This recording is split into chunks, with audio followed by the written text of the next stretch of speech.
saw Mark here, I'm like, maybe we're not ready. Good morning. The Finance Committee meeting is called to order on Monday, April 22nd at 9:32 a.m. All members are present, that being Alderwoman Finlayson to my right and Alderwoman O'Neill to my left. And we are honored with the presence of Alderwoman Pindall Charles and my other colleague, Alderman Arnett. At this time, I will accept a motion to approve the agenda, today's agenda. Motion to approve today's agenda. Second. All in favor signify by saying aye. Aye. At this time, I'll accept a motion to approve the meeting minutes of this past Friday, April 18th. Move approval of the minutes from the April 18th meeting. Second. All in favor signify by saying aye. Aye. Aye. And thank you very much, Kaylin. You're welcome.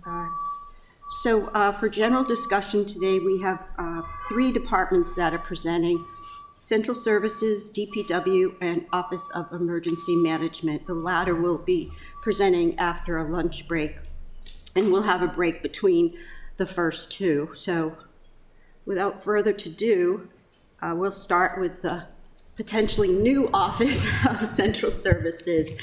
And Assistant City Manager, if you introduce yourself and the gentleman at the table, that'd be great. Yep. Thank you so much. Victoria Buckland, Assistant City Manager, and I am joined today by Mike Garasha, Procurement Officer. Dan Harworth, Fleet Manager. Troy Naylor, Facilities Maintenance Supervisor. So thank you guys so much. As alluded to, the proposed budget this year does include a new department, which is the Department of Central Services. I think that there is some fear, maybe, that creating a department like this is a way of sort of getting rid of some things, but that's not how I view it at all. I think it's very clear as you look through this presentation that these guys are extremely busy. They do a lot of work, and they do a lot of work that really affects the lives, day-to-day lives of all of our employees, and affects the residents and stuff too, but particularly affects the day-to-day lives of the employees. And there's a lot of stuff that's on the plates of the places where they are now. And so I view Central Services as a way of giving some additional support to these areas that are really important to how the city looks and feels, both from a resident perspective and from an employee perspective. And I think that the work that they do is very deserving of some extra support and, frankly, some love and care. So that's how I view this department, as a way of giving some additional support and attention to some areas that really deserve it. Now, the mission of the department, as it's presented in the budget, and the team, which we'll get to in just a second, largely incorporates four functions: procurement, facilities, fleet, and the TV studio. There are some other functions that there's an asterisk beside the team, because there are some other functions that you do sometimes see in departments like this that we have not. Sorry, an asterisk next to what? Oh, next to the team, and then there's an asterisk, which usually there's not an asterisk. But in this case, I just wanted to note that there are some functions that you sometimes see in other jurisdictions included in a department like this that we did talk about, but that are not part of the proposed budget. That includes things like mail, risk management. I am quite certain that we will not have found the perfect balance the first time round. As you will hear from these guys as we go along, all of them rely on support from other people that they work with, both inside the departments they're already in, as well as some areas that are outside of them. And those supports are going to have to remain in place. And part of what any first year, when you're realigning things, part of the job of that first year is to figure out what parts did you figure out well and which parts of it did you maybe miss that first time around? And that's all just really normal. And I think the intention is to get to a place where these guys have some time, have some attention, have some support, and they have adequate support. So they'll, I'm sure, talk about some of that as we go along. Oh, Vic, I'm sorry to interrupt. We're saving questions at the end, but I just have one question. Yep. Is there a reason why the TV studio is not at the table, since that is one of the? I'm not on the There chart isn't a either. reason. There's not particularly slides for them. That actually is the only reason. Oh, right, okay, sure. But Mark is here, and Mark, if you want to join us, you are welcome to do so. They're not on the org chart either. No, they don't. It doesn't make sense. So as far as the organization chart is concerned, obviously we've got these three main buckets of staff: procurement, fleet, facilities. You can see underneath here how they're generally organized and what personnel fall under them. Do you want to introduce yourself real quick? Hi, Mark Hildebrand, City of Annapolis TV. All right, so as we go along, a lot of the presentation is obviously about what's happened during this last year. I'll let these guys speak for themselves when it comes to that and comes to performance, and then I'll help out on the budget side. All right? So, Mike, you want to start us off?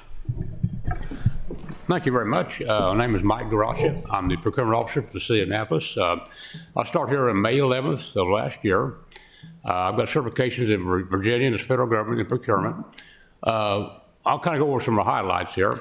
Behind me, you'll introduce Bree Clark, and she has done basically everything up on this part. So she has the one that gets the credit for this right there. Bree has basically processed since time she's been here. She took over for her mother. We processed about 594 Amazon purchases. These do take time. We do not rubber stamp stuff. She looks at these things very methodically. If we have a question, we'll contact Jody, who we report to, and give her a blessing on this. We've had one that we had a question on, and Bree caught it. She did not rubber stamp it, and we got a blessing that was okay. We also purchase purchase orders. Now, purchase orders are generated based on a request of all departments. We look at these very, very closely. We don't rubber stamp these. There's things we've rejected because they are questionable. Bree has basically done over 500 some purchase orders. She asked me for advice on things. If I have a question, I'll go to higher up on it. But she's done an excellent job on this, and we've turned these things around within 2 to 3 days. We get a lot of work over in procurement, and we work with these gentlemen here. We work with everybody in the city, and we've got really good cooperation. I think procurement is a very hard thing to understand, but we've had a lot of cooperation. A lot of people have helped us. We've made some changes. We've got some new websites. Right now, I'm working on with Bree on our third bullet point. I have 3 invitations for bids we're working on. We have a request for qualification. We've completed 2 requests for expression of interest. Now, what an REI is, if we have a solicitation and we want to see who's out there who could do this is not an award or a means of soliciting thing. We want to see who's out there who's available to do this work. We put one out for our real estate services, and we put one out for a ferry boat. So we had 2 REIs we did complete. We got a good response, and we know how to go forward with these things. The next item on the request for proposals, these take a little more time. Typically for an RFP, you're looking at 90 to 180 days. So I'm gonna say in Richmond, when I was working in Richmond, it took us probably 7 months to do an RFP. We do them here within 90 to 120 days. That is really good. And I'm very, very pleased, with how we're doing those. We do get emergency procurements and also sole sources. Now, an emergency is classified as anything that we need to do to keep the city operation consistent. We question those. Sometimes people put things in, hey, I forgot something. That's not an emergency. An emergency is if we have a sewer line break. If Dan needs something fixed, or Troy needs something fixed, it's going to basically keep the operation of the city going. We fill a form, I review it, and I approve it. I do question emergency procurements, but I'm very, very adamant about giving the city what they need. I did work with Homeland Security for 3 years, and I believe me, There's things I can't discuss. There were emergencies come on you don't know about. We reacted to them. Now, sole source is something that, let's kind of define what a sole source is. If there is a certain item or product that's only if it's proprietary, for example, Dan may have a vehicle that he's got to get parts for that no one else can manufacture. Or we have a software, which we buy, and it's proprietary. That is, we have to put a sole source request in. That requires a form, and we have processed many of those there. I'm very adamant about, and I really look at these scrutinize them very, very heavily there. Now let's talk about what's in progress now. I have a list I keep right now, which I meet with the city manager bi-weekly. I've got 3 pages of product we're doing right now. So, and actually Bree, she's helps me a little bit with these things. But right now we have 7 IFBs, we have 19 RFPs in process, and 1 sole source. Now these do take time. I have to write up what they call a statement of needs or we call it a request or qualifications or something along on this that outlines what the solicitation is. These go to the Office of Law for review before they go on the street. The reason I do that because I don't want to state something in that RFP or IFB or the sole source that's going to be against city code or city policy. So we've got a really good relationship with the Office of Law. Also, we prioritize things. We have several priorities. We have the mayor's priorities. And I have priorities from high 10 to high 1. I have medium and then low. The way we take these are in order. We basically look at the very high ones. I have 3 critical agencies right now. I have the fire, emergency. I have emergency management, and also have the police. If I get requests from any of those 3 agencies, I stop, drop, and roll. And believe me, our first responders need everything. If I get something, they can't wait on it right there. Right now, I would say that since I've been here, we've made some changes, and I must say everybody's been very, very receptive to it. I've been there's time we've had some discussions on it, but overall, we're going in the right direction right now. And I'm very pleased with what I've seen, and I knew I took this job, it's going to be a challenge, and I think when Joey said, you know, Mike, you may not be too busy. I said, well, we are busy, and so we, and there was a concern there, and we have more coming in. So, and with that being said, I'll take any questions from the council. Any questions for me this time? I think they typically will get questions. All right.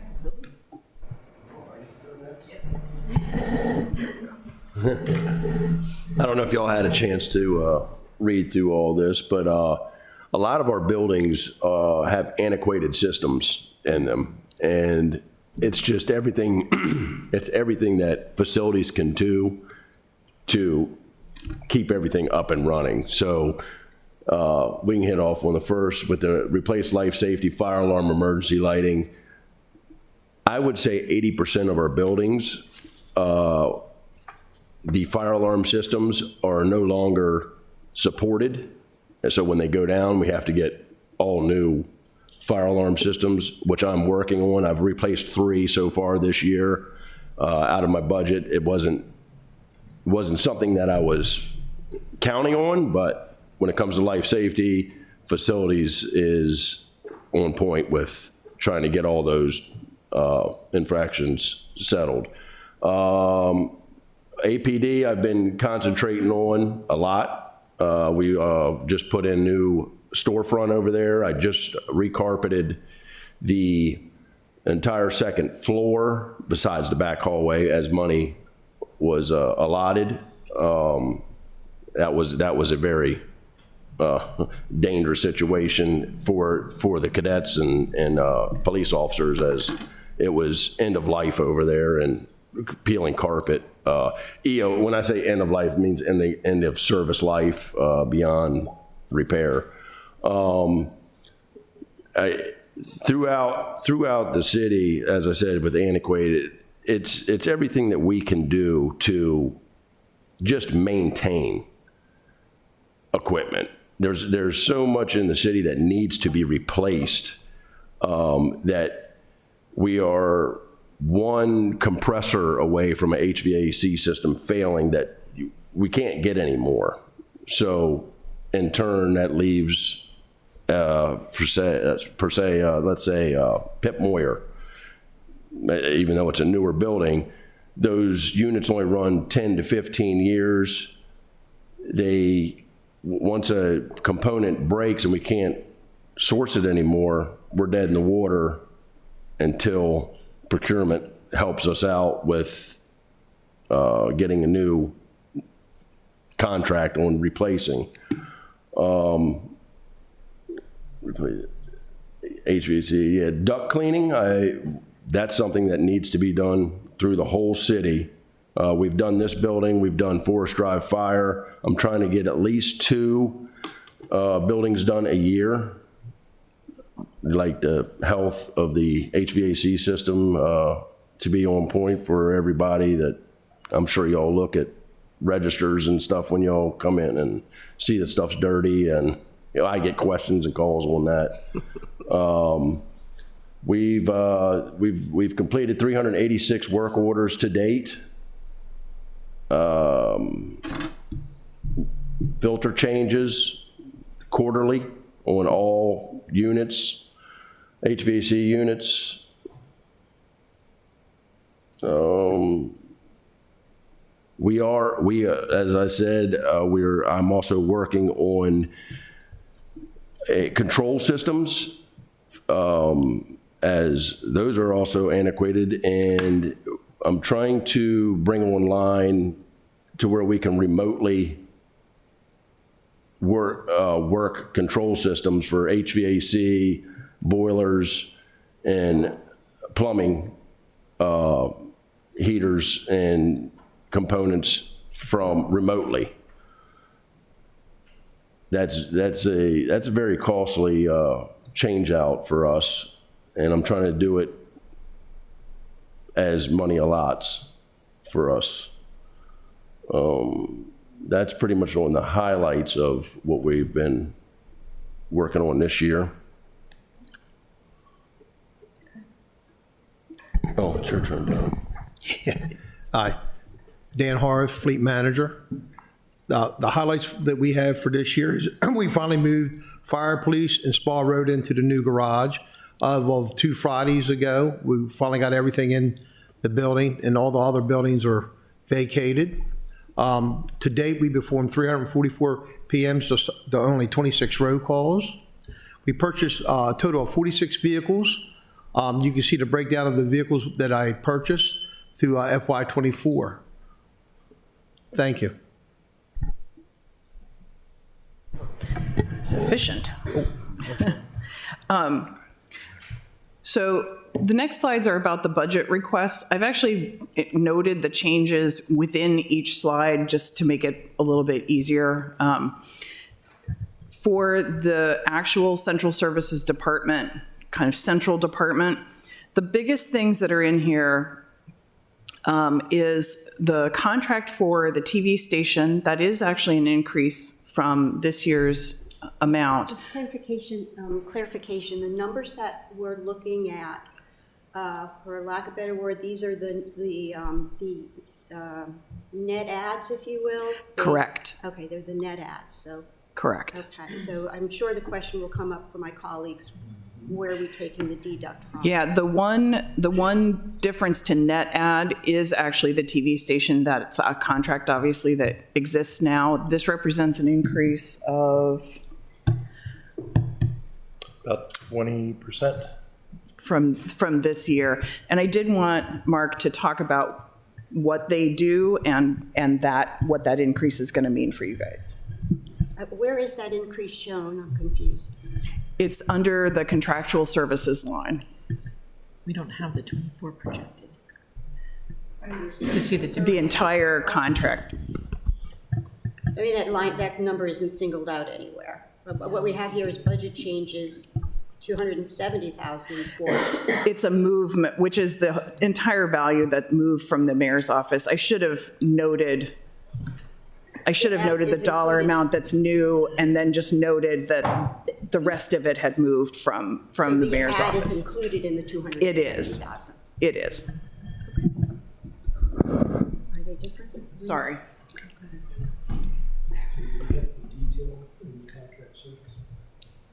Let me look in the book. Well, it's Madam Chair. 270 plus So- 100.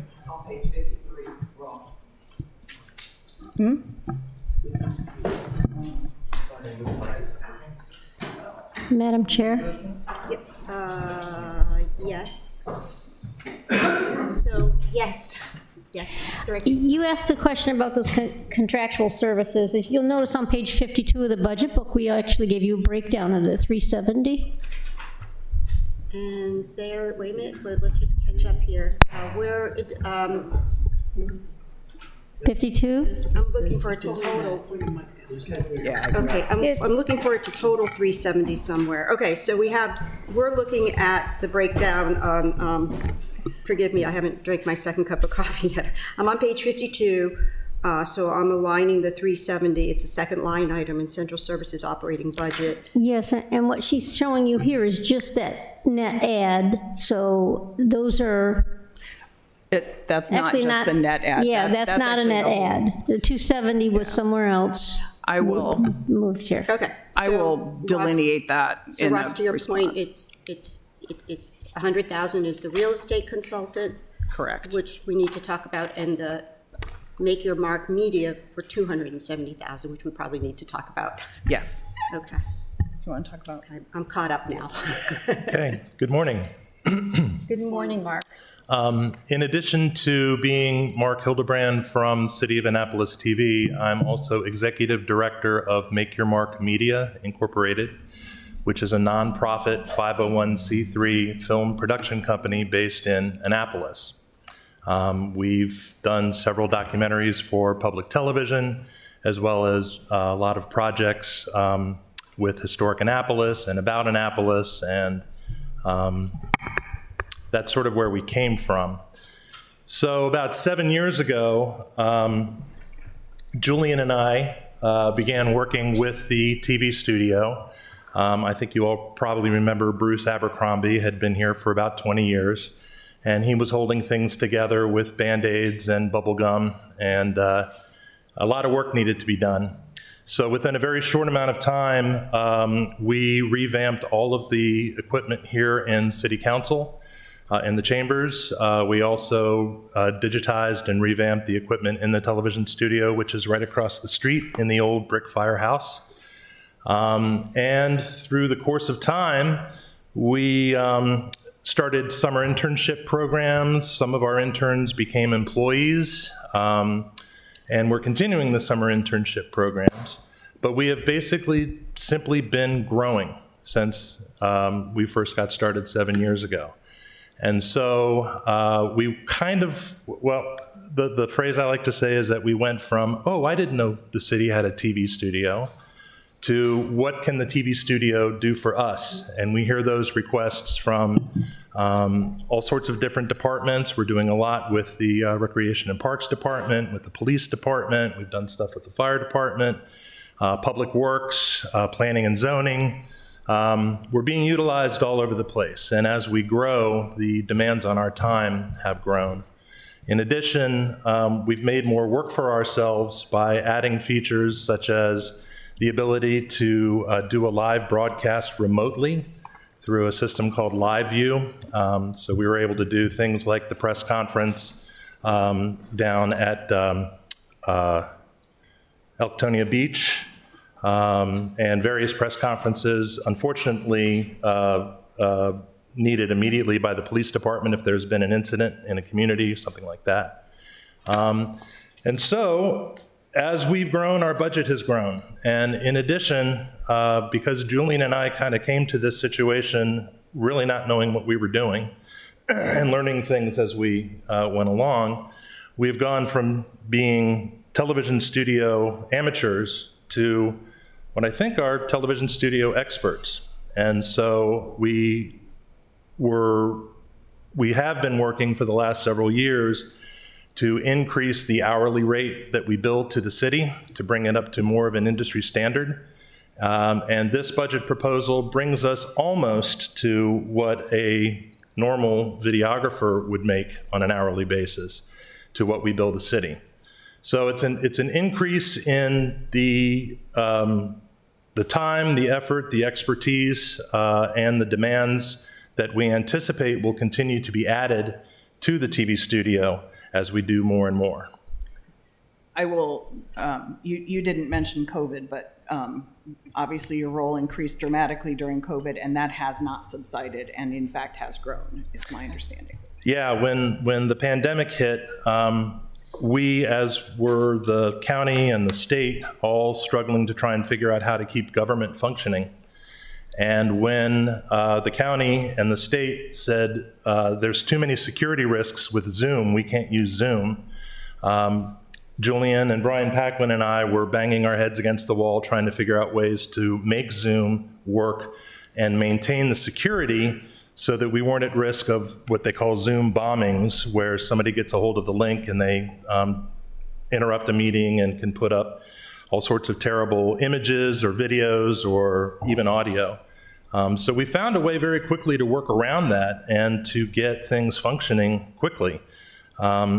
That added on to us the additional work of working with all of the boards and commissions. So we went from handling, the normal burden of the standing committee meetings and the city council meetings to another 24 or so boards and commissions that met, and then also figuring out how to juggle 3 meetings in one night simultaneously. So that has increased. Some of the boards and commissions have gone back to meeting in person, but only a few of them have done so in a way that doesn't still require our participation. So the groups that meet here in the council chamber, that still requires staff. And then when things get further complicated because someone wants to do a presentation from Colorado and we want to have an alderperson who's taking care of a family member remotely, or other people that can't actually physically be here in person but are needed in order for that meeting to function and take place, we have to figure out how to bring them in remotely and handle the other audio and visual needs of presentations and things that go on at the meeting itself. Thank you. Thank you. What I want to do here is, thank you, Mark. Thank you. Before we go on to the next slide, contrary to other presentations, I really want to dissect these numbers as quickly as possible because, again, we have to look at the time. It just FYI, I know your budget is broken up into the 3 subsections and central services, purchasing, and fleet operations, and we're looking at central services. And I understand that the 270K and the 100K are The contractual services line. which ironically are ads from fiscal, the way they're portrayed here is that they're. Yeah, and so I will correct that. Okay. That the additional amount is not 270. Okay, but I think that That's just the fine. total That's value of fine. the contract. So I think what the public is interested in is salaries. So is that a transfer of salaries? That's what we want to know, whether it's a transfer of salaries. Yeah, the salary another is department. not. So that represents a new director position There with we go. all Okay. fringe and everything else involved. Okay, for the department. Correct. Okay, And that is the only new position that's being recommended for the creation of the department.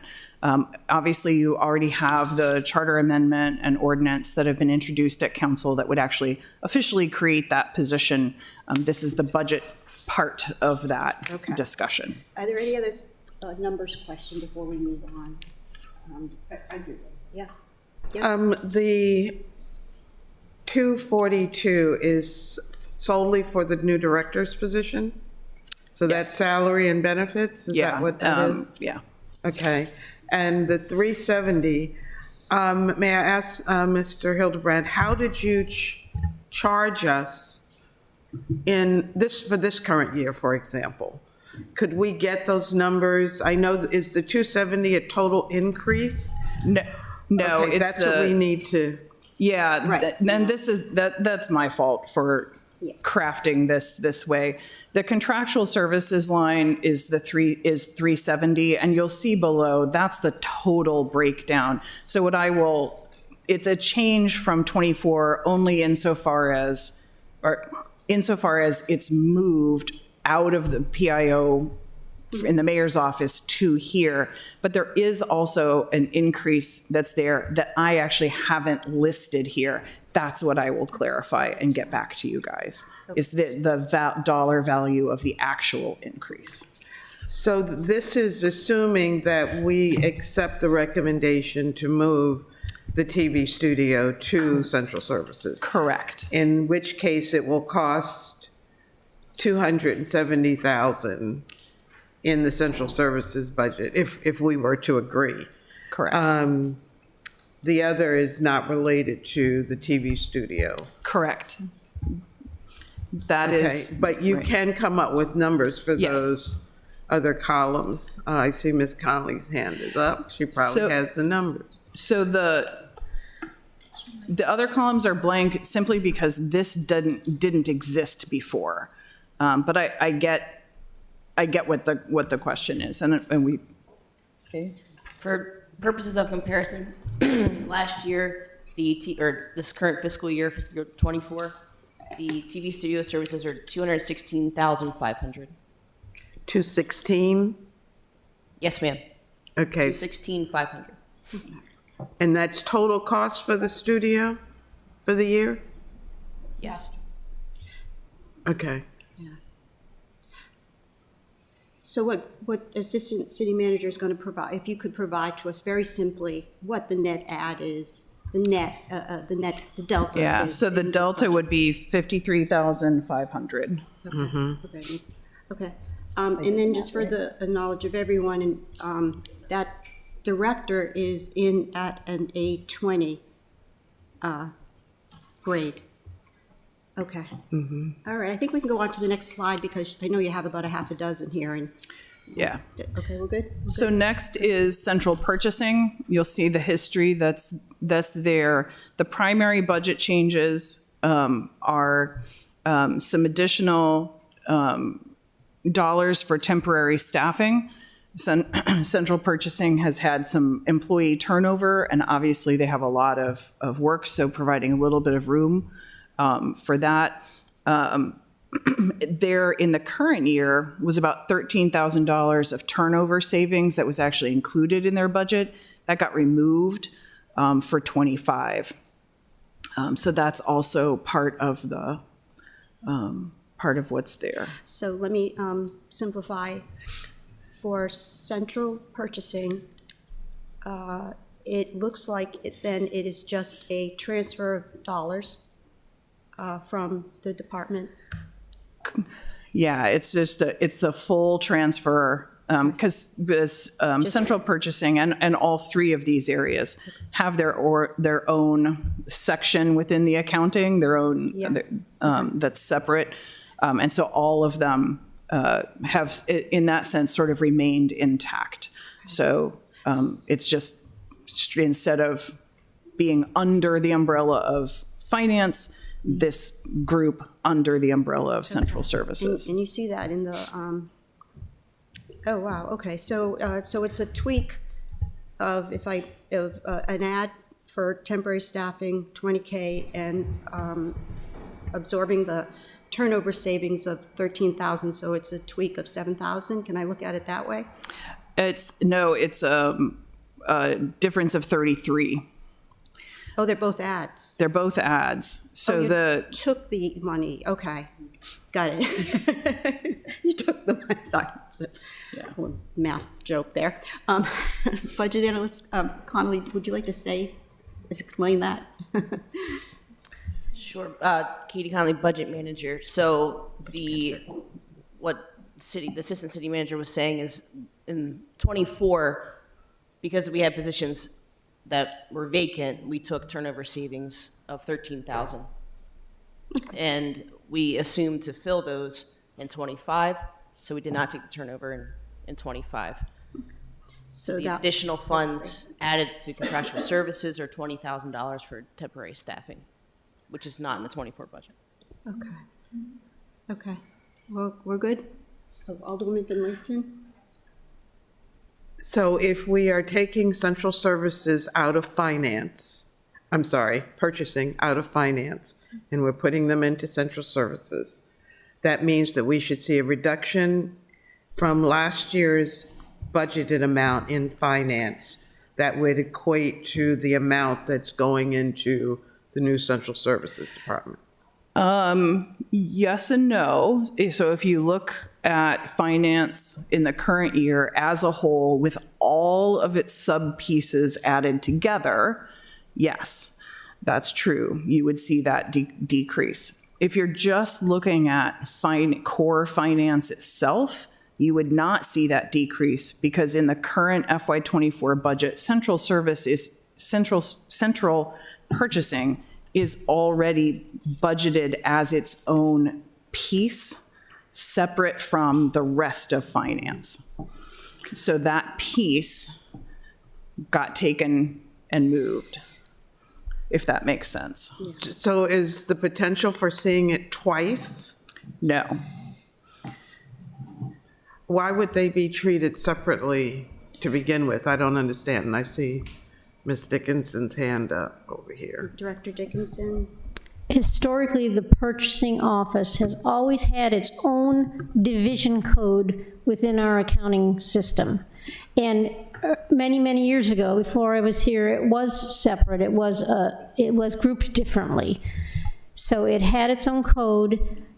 We were reporting that division code under finance. And when you looked at our budget presentations annually, you'd see core finance, purchasing, and then our non-allocated items.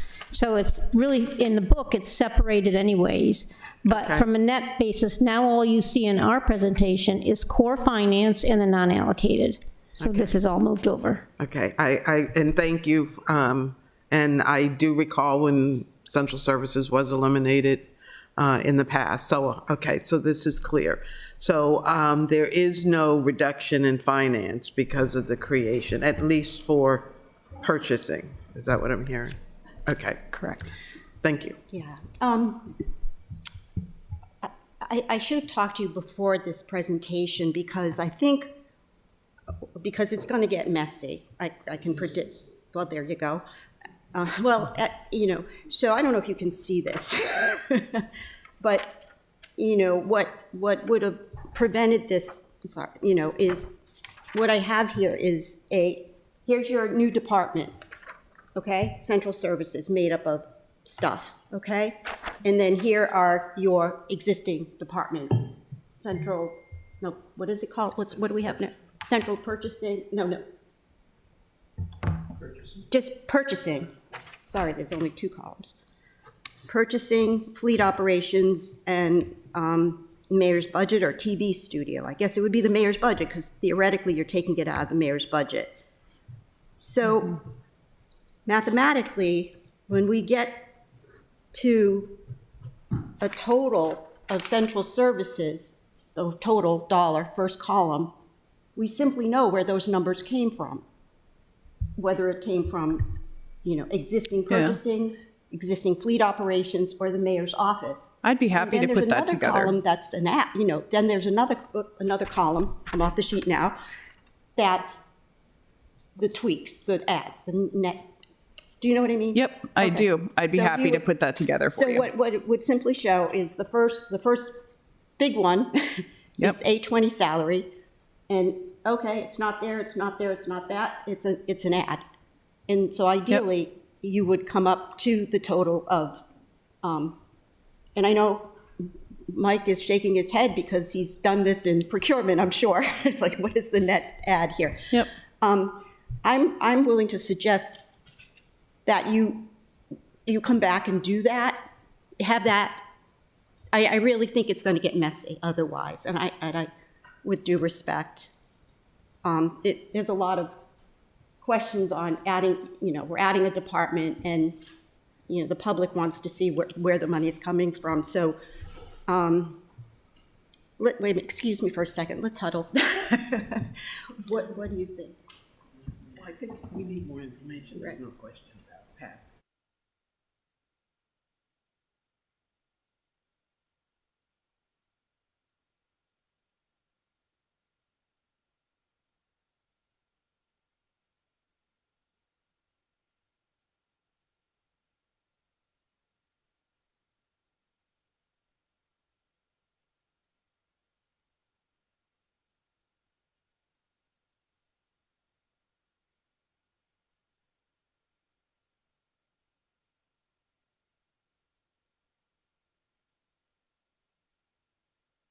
I absolutely can do that. Okay, and you totally understand why. Yep, I do.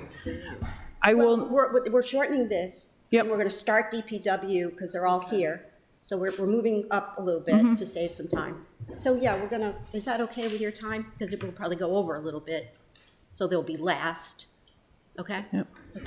So I will note, I'm not sure that's going to be enough time to give her adequate time to fill in all Oh, these she's- blanks. Yeah. I'll have it ready by then. Well, she knows exactly what we're looking for.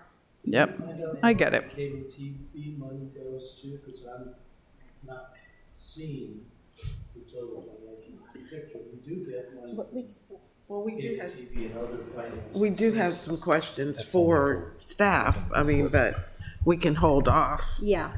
until they come back, if they can all come back. I think if we're not going to ask questions now, we have to have an opportunity to ask them later of staff. That's up to you guys, or if you guys are available for us to come back toward the end of the day, which would be probably 2 o'clock-ish,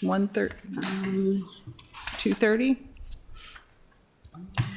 I will note, just the same way that central purchasing is accounted for separately in its own unit within the accounting of the city, the same is true for facilities and fleet. And we actually have not proposed any changes to that.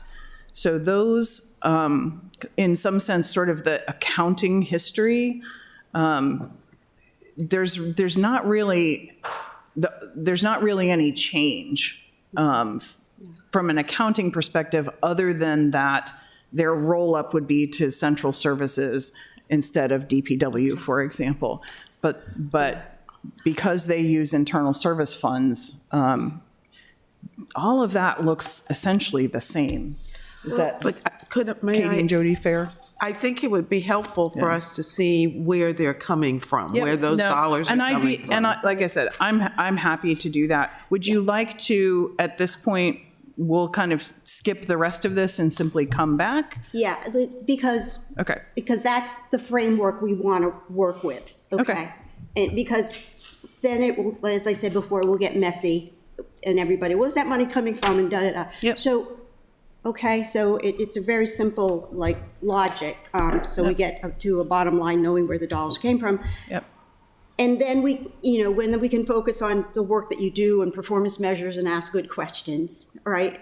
Instead of getting bogged down Yep. with the numbers now. So when I look at the schedule, since we're pushing up about 15 minutes, it looks like from the schedule, ideally, if OEM finishes at, ideally, if they finish at 1:15, theoretically, they should finish at 1, but to be safe, maybe have them report back at 1 or 1:15.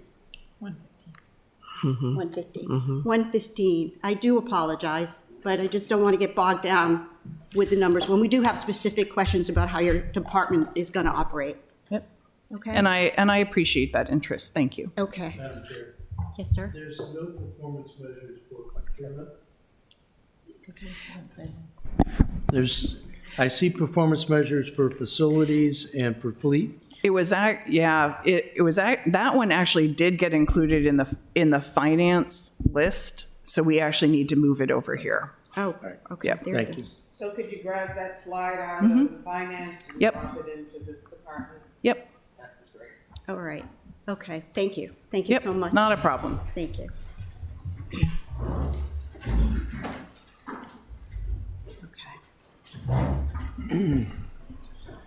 Why is it- Good work. Good work. You're asking all the. Oh, thank you. Yeah, no, that's. And it follows the,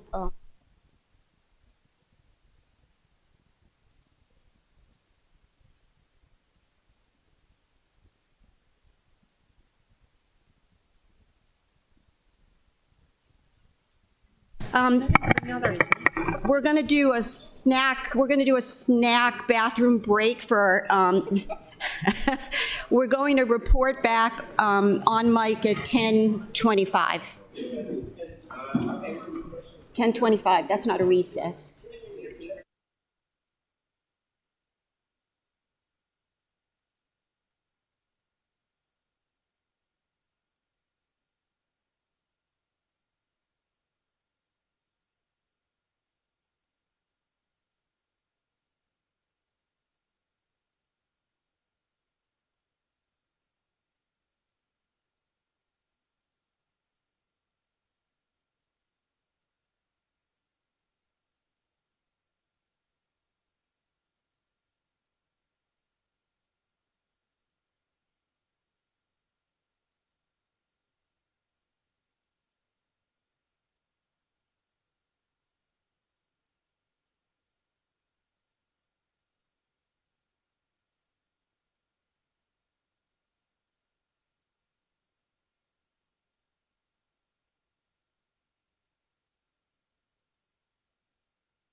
Okay, we're delaying you, so we're ready to begin DPW. It's a quite extensive department, and just to be clear, you're going to be talking about everything today but the capital projects. That will be a separate presentation, the capital budget? Correct. Yeah. Okay. Okay. All right, well, let's get started. We've allocated till, I don't know what we've allocated, but let's try to keep it within an hour and a half. An hour and a half? Hour and 15 minutes before we get there. Okay. And we have snacks for you. And introduce yourself and who's at the table, et cetera.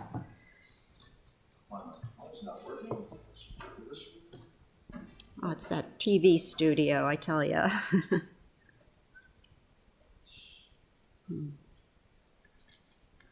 Good morning, Burr Vogel, Director of Public Works. Good morning, Marcia Patrick, Assistant Director of Public Works. Mike's not working? Wait a minute. She's coming. Good morning, Marcia Patrick, Assistant Director of Public Works.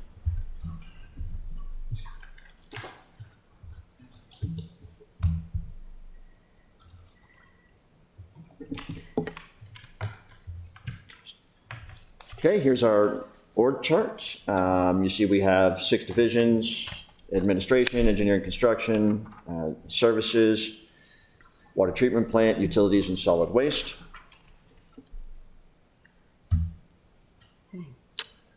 And you're presenting as if the central service department exists, right? That is correct. Okay, Yes. okay.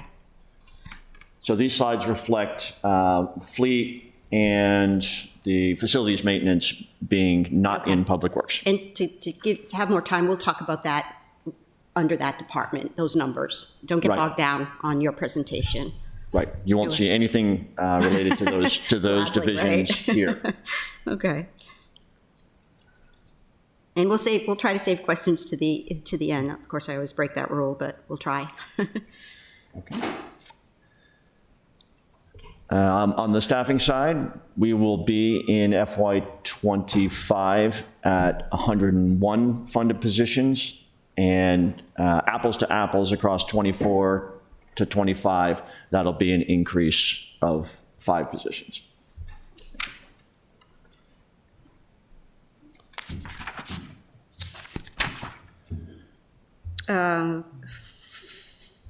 Got it. Yeah, page 89 is where that shows in the budget book. Okay. We're trying to follow the budget book concurrently with your presentation, so just want to make sure everybody's on the same page, literally, so. Right. And- That's great, because I'm operating 2 computers and paper notes. Yeah, the budget book shows four staff in the general fund and 1 in the sewer fund, for a total of 5. Right. Okay, Although the ones that you see in the general fund, although those departments are categorized as general fund, I think all 4 of those positions are funded from enterprise funds. okay, Many of them split between water, sewer, okay, okay, and wastewater, okay. and know. stormwater, sorry. I see a question? Then how is the sewer fund staffing different? Isn't that an enterprise fund also? Yes. That one's listed out separately. That one is listed out separately. That is a mechanic over in the utilities department. Okay, so, but all 5 of your positions are funded through, Yeah, you're saying something different than what the budget book shows, that the only one supported by. Marcia, you want to take a crack at explaining this? Yes, if you look at your budget book, if you look at the general fund staffing summary on the top of page 89, it says the cost of 1 civil engineer 2 position is fully allocated to the sewer fund. First it says cost of 2 civil engineer 2 positions and the program manager allocated between the sewer fund and the water fund based on duties performed. Cost of 1 civil engineer 2 is fully allocated to the sewer fund. All 4 positions are included in the general fund because summary because the Bureau of Engineering and Construction is primarily a general fund activity. So, and there's a slide later in the presentation that goes through each position and how it's funded. Okay. So the new positions, it will become clear in these later slides of we could tell you the percentages, but a lot of them are split because they'll be doing For all. budgetary reasons, the numbers are coming from the four supported by the general fund, and one is supported by the enterprise fund. Because enterprise funds have to balance, so I just want to make sure it's. That's not what she said. Okay, so these positions are, the ones I just described are fully funded by the enterprise funds, and they're included in the rate studies, but they're shown. On the table, Yes. they're shown Director gets. in the grouping Bureau of Engineering and Construction, because in general, that org is a general fund activity, but many of those engineers within the unit are allocated in different pieces to Okay. general fund, sewer, water, watershed.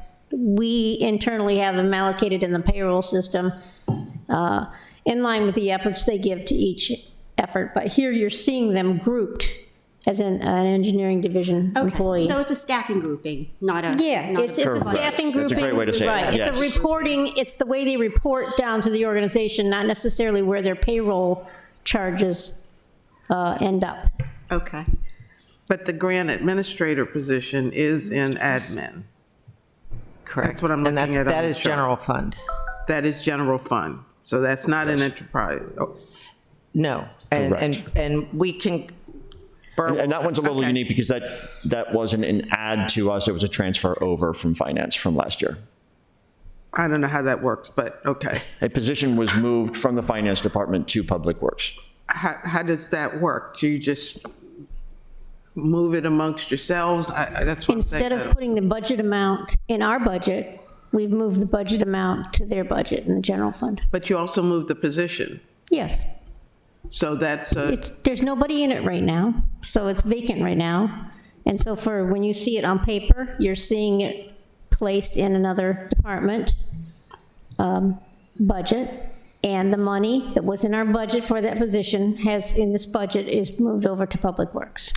and I understand the money following the position, and I'm good with that. I appreciate it. My question has to do with who makes a decision to move somebody from one department or another? Because that's what we're seeing more than once. It's not just in your case, but we've seen that in other positions too. So is it just the directors decide whether you're going to swap? No, it was through the city manager, and the assistant city manager was in on that conversation, as well as where did we need that grant expertise the most at this point in time? I think we spoke about it, I don't know if it was in our first presentation or in the finance presentation.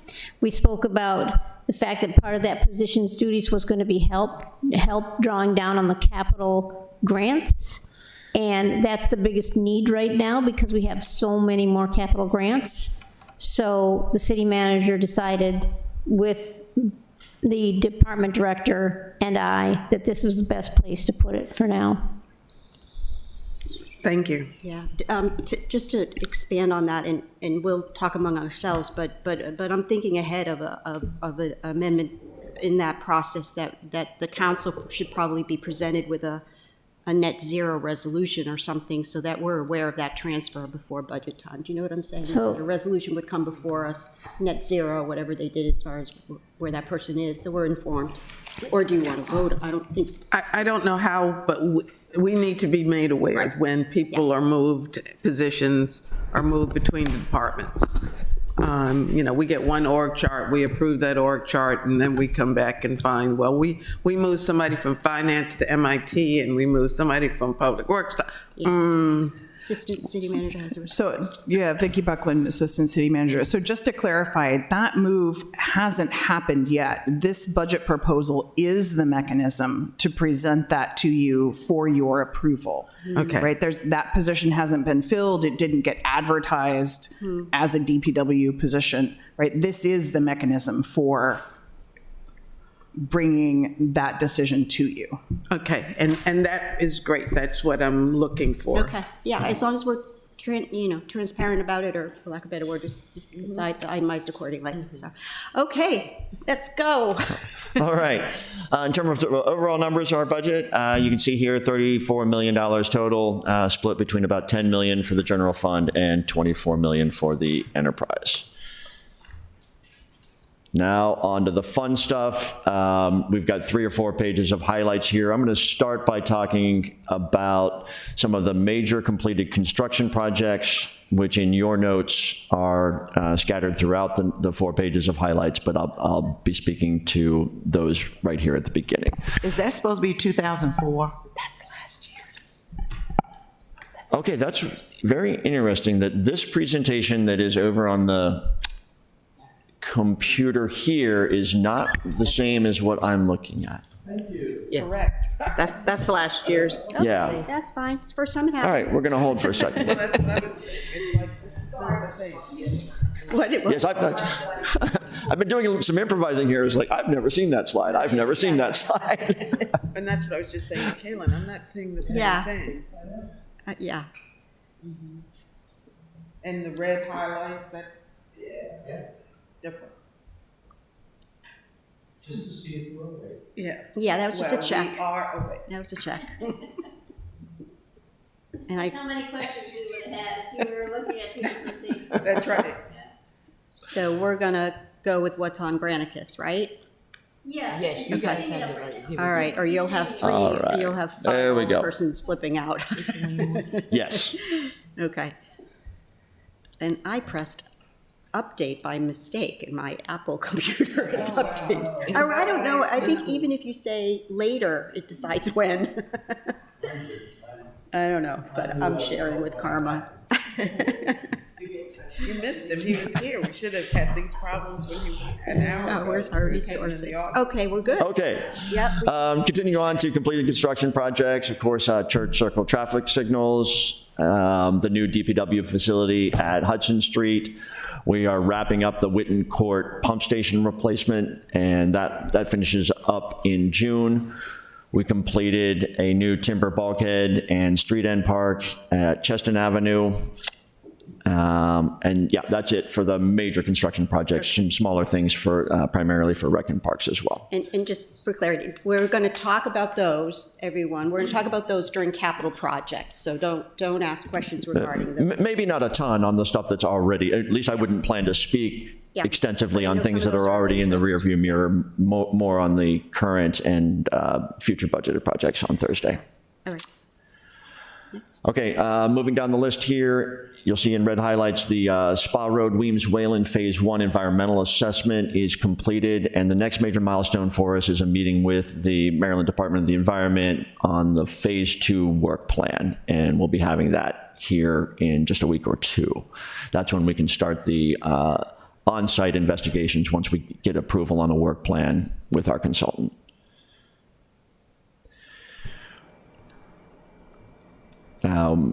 You'll see there the Dutch tube barrier has greatly reduced flooding on Compromise Street. Not only is that a benefit to our residents and people who need to get into and out of downtown, also saves the police department a fair amount of labor because they have to close the bridge and manage that traffic a good bit less.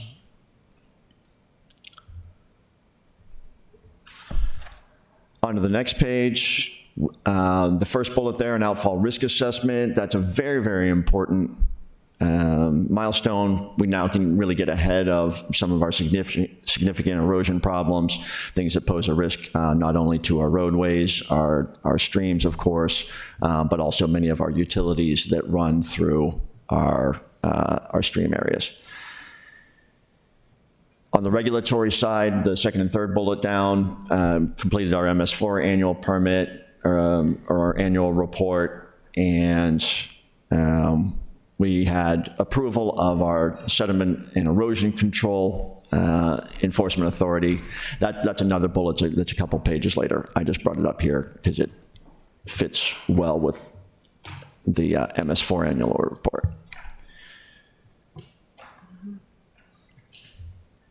a lot of highlights here from our watershed restoration efforts, and our stormwater team are just doing a fantastic job of doing watershed restoration work.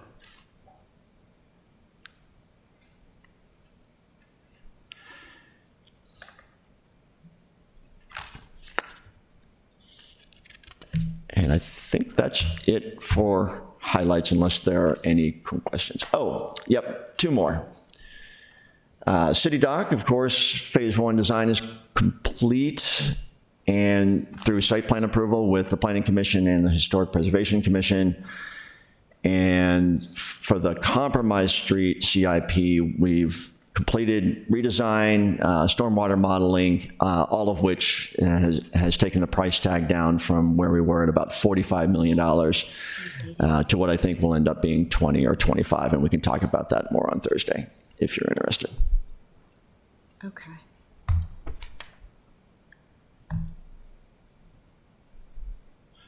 Okay, on to some numbers here. I won't bore you by reading all of these, but you can see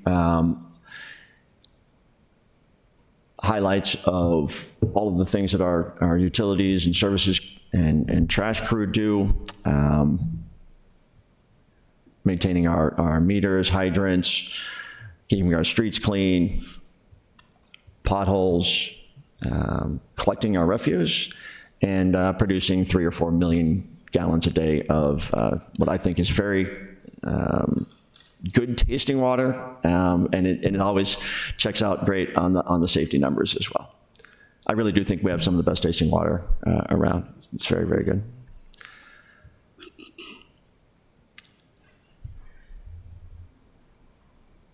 Moving on to goals, providing excellent drinking water and sewer collection, maintaining a high-quality street system, provide reliable collection of trash, and professional project management and oversight of capital projects.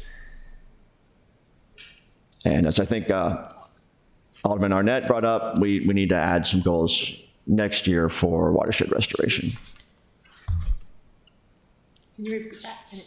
For watershed restoration. We just started a watershed restoration fund. We've got 3 people who focus primarily on that work, and we're kind of missing goals in that area. That's under, is that an enterprise fund? Marcia's shaking her head. Yeah. Okay. Marcia, I think of it as an enterprise fund. It is an enterprise fund. It is an enterprise fund, and there are several stuff. If you look on page That's the way it's always been presented. 90 of your book, you can see exactly who is funded out of that fund.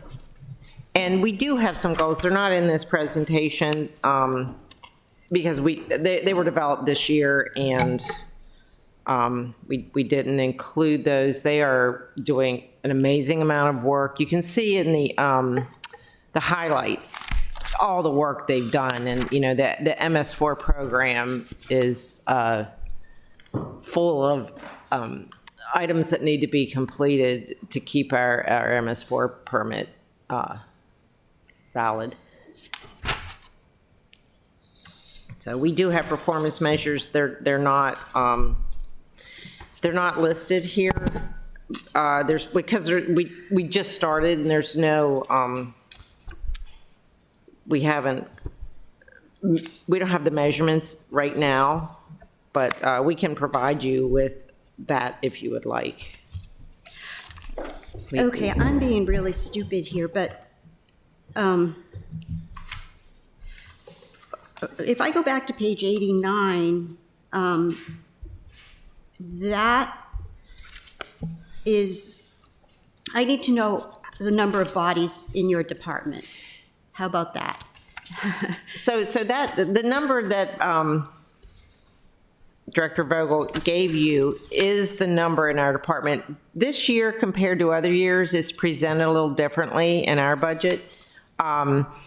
So the general fund staffing summary does include some positions that are jointly funded. So by different enterprise funds. okay, because ideally,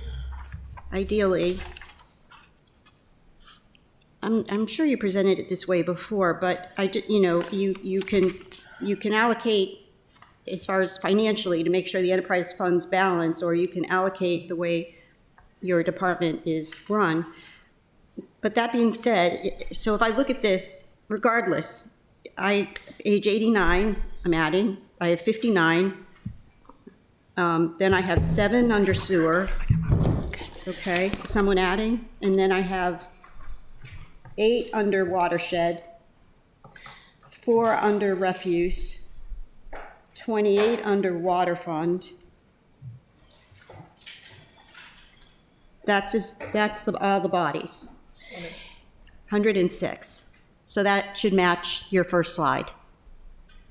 Well, remember, in the general fund, we have 5 temporary positions, temporary laborers, that's who generally empties the trash downtown, and they work in off hours. They're not shown in the 59? But they're shown, they're just not included, and I believe they're not in the full-time, because they're not full-time employees. There are contractual employees who work less than 30 hours a week. You gave us one. So when I spoke to this Which would include up the front, I said 101. That did not include the 5 temporary. came up with. So if you include the temporary, we'd be at the 106. Okay, And to be clear, thank you.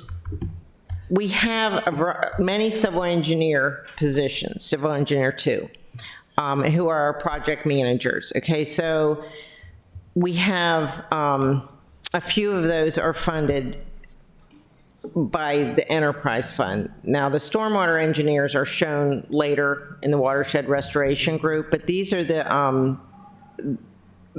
I see, we only have 2 are enterprise fund engineers. One is proposed for next year, 2. We have 1 that's funded jointly water and sewer, 1 that's funded only sewer, and the new position is funded, I believe, sewer. It gets confusing because we've actually split them up based on what work they do. So, and we have a program manager who would be a water sewer program manager who's split between water and sewer. And this GIS specialist is 1/3 water, 1/3 sewer, and 1/3 stormwater, because that would help us with our asset management for all of those. So Alderman Finlayson, can you summarize that again for me? You know what, I think maybe what would be better, can we get you some information, like maybe? No, it's fine, I'm just adding bodies here, and I didn't come up with the same number, but Alderman Finlayson explained it to me, and I just wanted her to explain it publicly. Well, based on what you said and Director Vogel said, you have 101 positions, plus you're adding 5 new positions. I think that includes. You're not adding 5 new positions. Well, we are, but I think. We are. There's 2 different 5s out there, sorry. Well, let me ask, which one gets you to 106 total? You have to include the 5 temporary workers. Okay, but 106 is your total bottom line total? Total number of employees or positions is 106. Okay, that's what we were trying to get to, the total number, 106. That's what these added up to? And that's what they Okay. added up to. Okay. Great. Okay. And to clarify, the temporary laborers, we don't have them all year. There's certain times of the year that we have lower needs. Yeah. So in the summer, we. We understand, and we now appreciate you even more for being able to figure that all out, Yeah. both of you, because it's, Ms. Dickinson, Director Dickinson had her hand up at one point. No, I think we got there. If you're talking about the 5 that was between what he's presenting and what's here, the 5 was the 5 temporaries he didn't include in his number. Okay. There are also 5 new employees that are mostly charged to the enterprise funds, but that was just coincidental 5. We got there at the end, so I'm good. Okay, and we're gonna not worry about whatever you allocate from the general and apply to an enterprise fund, because you guys figured it out. So Yeah, we have that program behind the scenes in the payroll system where everybody works. okay. That's you what I know. was getting at. No, It's like, yeah, how do they you- have a salary, half goes here, half goes here, or it's split 3 ways in the payroll system. Okay. So but Yeah. to coordinate it and make it look like one division, we put them all here in the general fund table. Got it. Okay, great. Thank you. I didn't want you to look at an enterprise fund and say, oops, we forgot that person. So good. Yeah, okay. Where were we? All right. We're going to talk about performance goals very quickly. Okay. First one in the streets department. Potholes, you can see there in FY23, the last completed year, we were at 1,700 and our goal is 2,000. So we're doing well there. I view this as the lower that number, the better. That means our streets are in better shape, or the potholes repairs that our crews do are holding. So better quality work there will result in a lower number. A new one that you see here from our FY24 community survey, 35% rating this of our residents rate street repair as good or excellent. And on You do the get brownie points for that, by the way, when you incorporate the survey. So go ahead. okay. Go ahead. And One other street department sweeping, did that. we're very close to hitting that number every year. On the drinking water side, water main scanning, we're keeping up on that. Our goal is to do 50,000 every year, and we've been exceeding that. And the expected outcome of water main scanning is to reduce leaks. And we're thinking about another performance measure in that area because we do know how much water we're losing to leaks. So that's something we're going to include next year and report on that. Our other goal here is exercising water valves. That's very important for obvious reasons.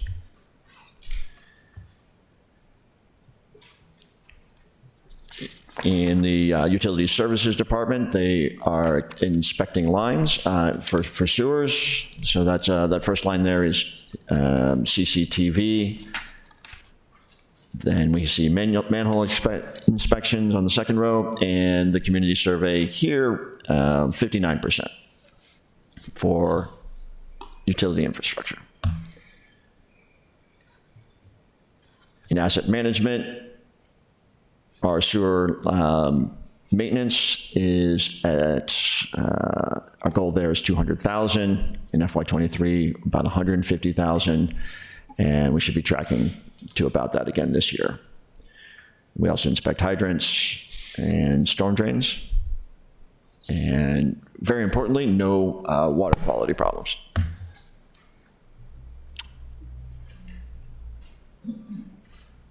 Solid waste services.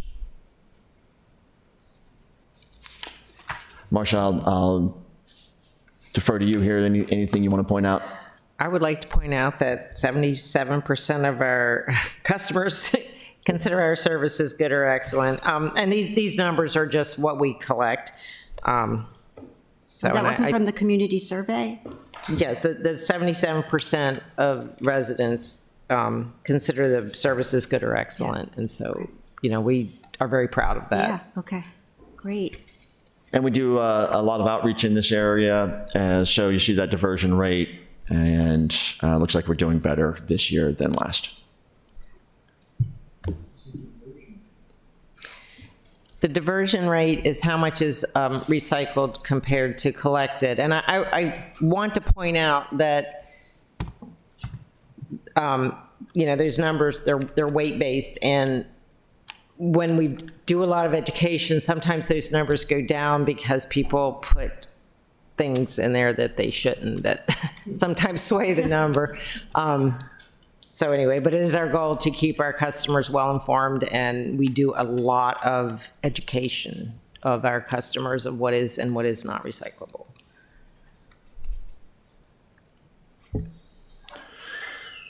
Okay, streets and sidewalks.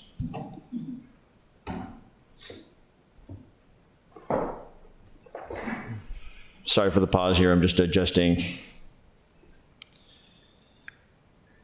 We do most of this here in the spring and summertime. There has been discussion about what is our replacement cycle at the current budget level.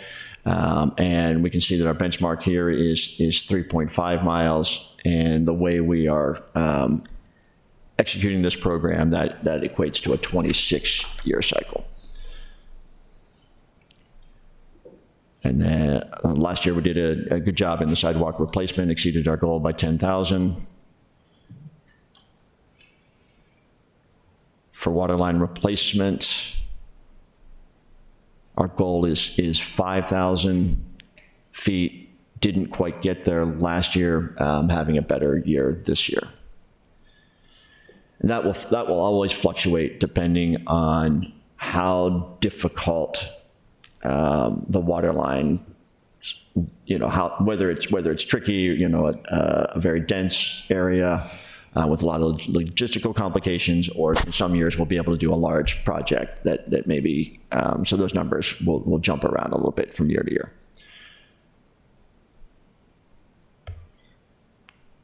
So it's just a spoiler alert, what's really important here, and I think just a couple other departments did this, you have goals, and then at the end of your presentation, you're going to go through your requests, and you're going to tie them in to that goal, and whether or not you're achieving it, okay? That's really good. Okay, do you know what I'm saying? Yes. Okay, thank you for of doing course, that. yeah. That ultimately, we all want to get to that same place where we can justify the budget revisions to succeed in our goals, which should align with our, strategic plan and comp plan and everything else. So anyways, go ahead. Sorry to interrupt. No, thank you for that. Another brownie point, but go ahead. I digress.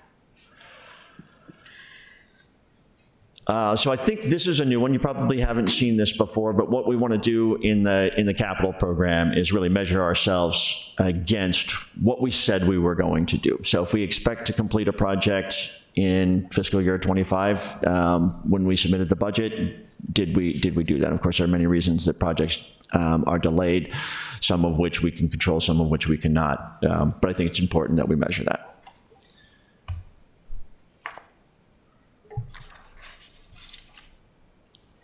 On this slide, we see our long-term goals. Customer service is very important, hard to measure that directly. Same as a continuous improvement culture, but just always looking at ways to provide a better customer experience, then all of the reliability and really the business metrics being spending our money well. We are still on a journey in terms of asset management. We know where we want to get, but that is something that will take us many, many years. Could you just elaborate on that a little bit?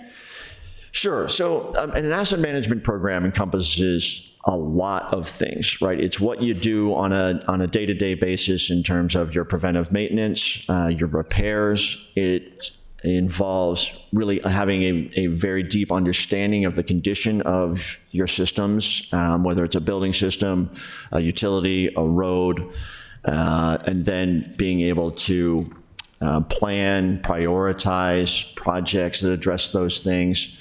So asset management is really a way of describing all of the things that a public works department does to keep the things that we're responsible for operating in a good condition. And so there's no duplication with the asset management, if you will, of the new central services department. You know what I'm saying? They manage assets, city assets. And I don't want to put words in your mouth, but that you have a different list of assets. Do you know what I'm asking? Yes, and the only place where there's going to be overlap between public works and central services is, of course, facilities maintenance. So there will be support and an interrelationship there between the work management system that we use, the engineering and design and construction support that goes into facilities maintenance or keeping our facilities in good condition. But the day-to-day maintenance of the crews and the vendors or contractors who are fixing problems, that will move over to central services. So there's definitely going to be a partnership there.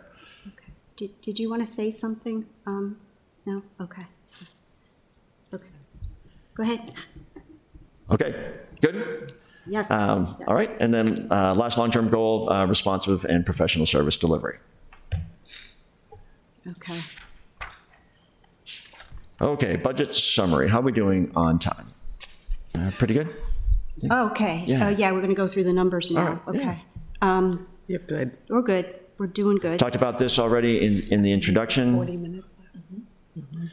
I think you'll see in the budget book, or maybe in the notes here, that there were some one-time expenses in FY '24 that we're not carrying forward, of course, into '25. So there are some decreases there, Okay. not related to the movement of So central just to services. follow you in the budget book, we're on page 91. I have a complaint to the complaint department. Because I know, what I don't understand, and when finance goes through the list of contractual services, it doesn't match up. Like, what are you trying to, whoa. So there's contract service, so the code requires, Budget Manager Katie Conley. The code requires us to provide a breakdown of contract services, just the line. Okay, So let's that's do what you one for see here. example. Let's do one for example. But what rolls up into that category, contractual services category, is what you see in the chart above for Well- each section. Okay, let me simplify. So it's just a partial It's a total. partial list. Okay. it No, is. no. It details out what's in contract services, just that account. Yeah. What rolls up into contractual services, the category, the budget category. You have salaries and benefits, contractual services, supplies and other, capital outlay. What rolls up into contractual services category is contract services, telephone, postage, many different accounts. So that's why that total Okay. is different, but we're required by code just to give you the breakdown of contract services, just that Okay. account. And I probably knew that, but, okay, so that's a list of contract services, so it does not add up to the line item, because the line item includes other stuff such as you just mentioned, yeah, to get telephone support. Okay, do you get that? Do you understand? Yeah, okay. And sometimes they do add up, but, Yeah, sometimes there's only that item within that. right, okay. Complaint dismissed. Continue. All right. So here our budget is $33 million going into fiscal year '25, and the split is $7 million for general fund, $26 million for enterprise. I'll just move through the tables slowly and let you ask questions if you have any. We'll just keep going. Okay.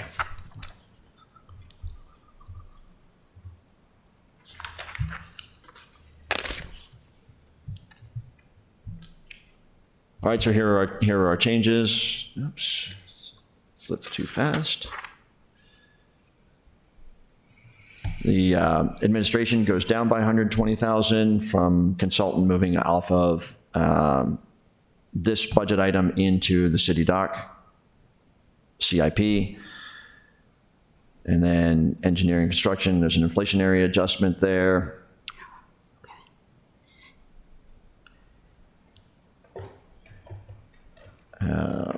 Yep, some one-time increases in '24. Yeah. So can we go back to the enterprise Sure. fund charts? I think we went kind of fast there. Sorry. I did tell him to go ahead? Sorry. Oh, dear. Okay. On the enterprise funds, I think we need an explanation, just generally on the debt service allocation and the interfund transfers. If finance could speak to that. Each section shows those two line items. Can you repeat the question, please? For enterprise funds, we break it down, accordingly, and we add a debt service line item and the interfund transfer line item. Yes. And In the general fund, those two lines are included in the non-allocated budget. But these enterprise funds pay their own debt service for their own bonds, and we have to budget the interfund transfers within those funds as well. If you want to know in particular what those are for, do you want a breakdown?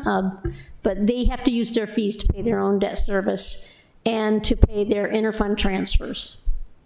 So we have to set up a budget there as well. So they're not included in the list in the budget book that, What list in the budget book?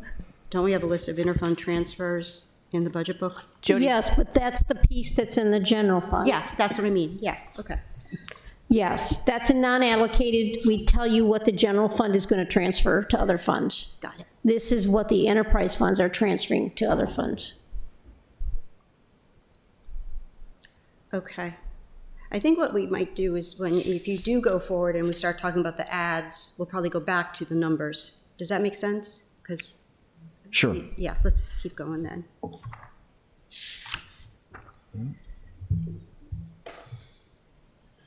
Okay. Okay, next. So in the sewer, contract services increasing 120,000 there for the joint facility. In water, replacement of water basins and additional testing. Inflation, not inflection.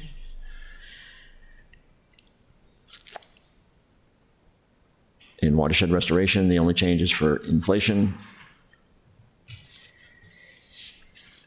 And in refuse, the increase there is for the contract costs. Okay, so So let's I'll just, pause for questions. let's just test one. Okay. All right, let's go back to changes from fiscal year 2024 general fund. Okay, so let's go back to we can go back to the numbers, and that would be the general fund on page 90. It starts on 91. Okay. And the general fund is broken up into three categories. Okay, I'm on page 91 and, 92. There's three parts, right? Five. Oh, where's the other two? So general fund, Oh, there the it is, divisions snow. are administration, engineering and construction, streets, traffic, and snow. And snow. Snow. time. Okay, so those are the 5 buckets of money in the general fund. So when I look at your changes, theoretically, they're in those numbers. I don't know if we want to get specific on what line items exactly. Is that hard to do? Is that hard to show? You know, for example, you say the reduction of contract services of 121,000.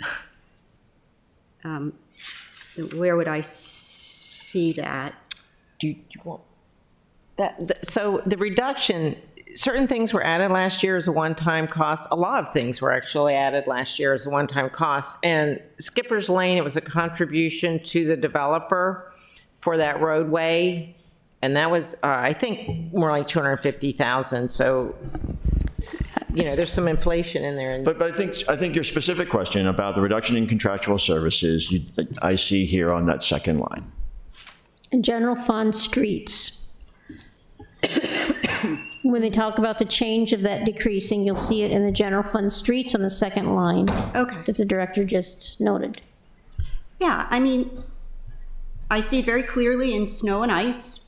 You know, you go to the chart and you have a $1,000 difference from fiscal year 2024, 131 versus 130. Is everybody okay with the way, Alderman Finlayson? Well, I'd like to go back to streets, of course, Skipper Lane. It's a decrease from the DPW budget of $232, $230,009. So where is that picked up? We're paying for it. Is that out of the, I think it was, We're going to pay for it this year, so we have the budget for it this year, but we don't need it for next year. So therefore, the budget is lower. Okay, and that was out of the general fund, not out of DPW? Correct. Okay, DPW General Fund. okay. So the top of page 92, street budget summary, it does show a reduction.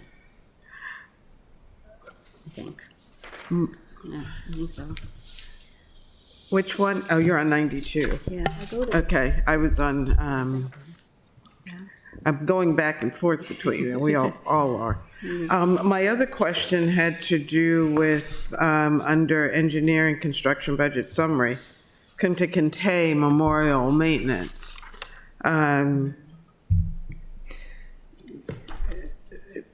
where are you, Alderman Finley? Page 91, under contract services breakdown. Oh, the breakdown's okay. These items are included in the budget, or are they enhancements? No, they've been included for years. This year, we requested a little additional money because there's additional maintenance required, and I think it's for the marble plaques. Like, we've always had the figures Right, have had that, but there's other parts of it that we haven't done annually, and that's this year's budget has it in there, and that's, I think before it was 10, 11, 12,000, and that's where the 1850 came from, is to add some additional. Of course, I'm pleased to see that. You know how intimately involved with that I have been, and recently it's been vandalized twice so far, and so that's an additional cost for the city. But I just want to make sure that this is not an item that can not be funded. We have no choice. This is a city monument. It's on city dock. It's probably one of the most prominent monuments that we have in the city, and it has to be maintained by us, meaning the city, because we turned it over to the city a few years ago, I guess it's been now. So, and I know the cost continues to rise, so. Well, that came up, so you can be reassured, Alderman Finlayson, that came up in my question. You know, these numbers are included in this line item, and they're singled out because they are contracts. So that tells me that we actually have a contract for the Kunta Kinte Memorial Maintenance. Am I correct? It's an annual, I mean, we don't have a long-term contract. But it's a contract, it's an identified contract service. Yes, we have to contract that out. We don't have that kind of expertise. May I add something, which is kind of an aside, but kind of not? Speaking to Mrs. Dr. Blackshear, whose husband, founded this whole memorial, there was a suggestion that the maintenance company that they hired for years as when they managed it is willing to train young people that you could bring in as interns and train them how to clean the monuments and pay them a salary, which would be far less than paying this company. And he's in agreement that he's selling himself out of a contract, but he's willing to train the young people who would then have summer jobs for the next number of years to come back and maintain this monument. And how empowering for kids to have that opportunity. And it would save us a whole lot of money in the meantime, and it would help to keep our monument beautiful. So put that in your hat. I'm sure you've spoken to Dr. Blackshear. We have, yes. She's called about the vandalism, I'm sure, because she reached out to me also. But she can give you more details as far as the company is concerned. And Ms. Patrick, you probably know the company because I think we've used them for many, many years. But an opportunity to, have some interns be trained up in a skill that they can use elsewhere. So, and I see Alderman Pendell Charles is waving. Yeah. Thank you, Madam Chair. And I have a question, Alderwoman Finlayson. Does that include cleaning the storyboards as well? The whole monument. does. Okay. Yes. The whole monument. Yes, but the whole monument. Which So we're working through that procurement now. We met with Dr. Blackshear, I would say, several weeks ago. That they literally do And with a she gave us some great toothbrush. information. And the one across the street. There's 3 pieces to the monument. The storyboard is one, and then Alex is sitting there, and then I forgot what it's called. That's across the street in front of the market. So Compass, The Compass Rose. yes. So, okay, thank you. Alrighty. So we're talking about your ads and trying to align them to the numbers, so Yeah. where did I last interrupt? I think we're good with the general fund ads, and then we go to these enterprise funds. So the first one, well, they're itemized here. We have the sewer, where there's an increase in contractual services. So we're not, we're not too crazy about these. I mean, they're self-supporting, so they're not alarming to us or anything, unless my colleagues think otherwise. So we can keep going, I think. Okay. And then This is the good we'll part. just, Yeah, this move is on the to the good part. enhancements now. GIS specialist, that's very important in identifying all of our information as we do regular maintenance as well as large projects. So where is that person? Is that general fund? That is that split 1/3, 1/3, 1/3 across sewer, stormwater, and water. Okay. Shown in engineering and construction. Okay. So these, all three of these, two of them are enterprise funds. First two? I think all three. All three? All three. To the civil engineer for capital projects? Yes, for water and sewer capital projects. Okay. Okay, that's why. Right. So you're adding a new civil engineer, but that civil engineer is only for water and sewer projects? That's correct. Okay, I'm just writing that down. Go ahead. Go ahead, Alderman Arnett. Thank you, Madam Chair. The GIS, don't we already have a GIS coordinator? This position was developed with Sean Wampler, our GIS manager, and she is in complete agreement that we need a dedicated position to manage the underground assets of the city. I mean, this helps us with our asset management for water, sewer, and stormwater. And there's a lot of work that's required. Certain things are required out of the MS4 permit, the stormwater permit, that require a lot of GIS involvement. So for the budget, it seems to me that GIS services overall, I've always been perplexed why our GIS person is in IT, but if there's a growing role in GIS across the city, it would seem to me like we might want to look at that. Clearly, you're saying there's a workload increase that has to do with, I'm trying to figure out, is this where you're trying to find out where the sewer lines are? This is to capture information that comes in from a variety of sources and make sure it is in our GIS system, which is the basic function of the GIS system. There's just a lot more work to do than Sean Wampler has time for, just dedicated on these underground assets.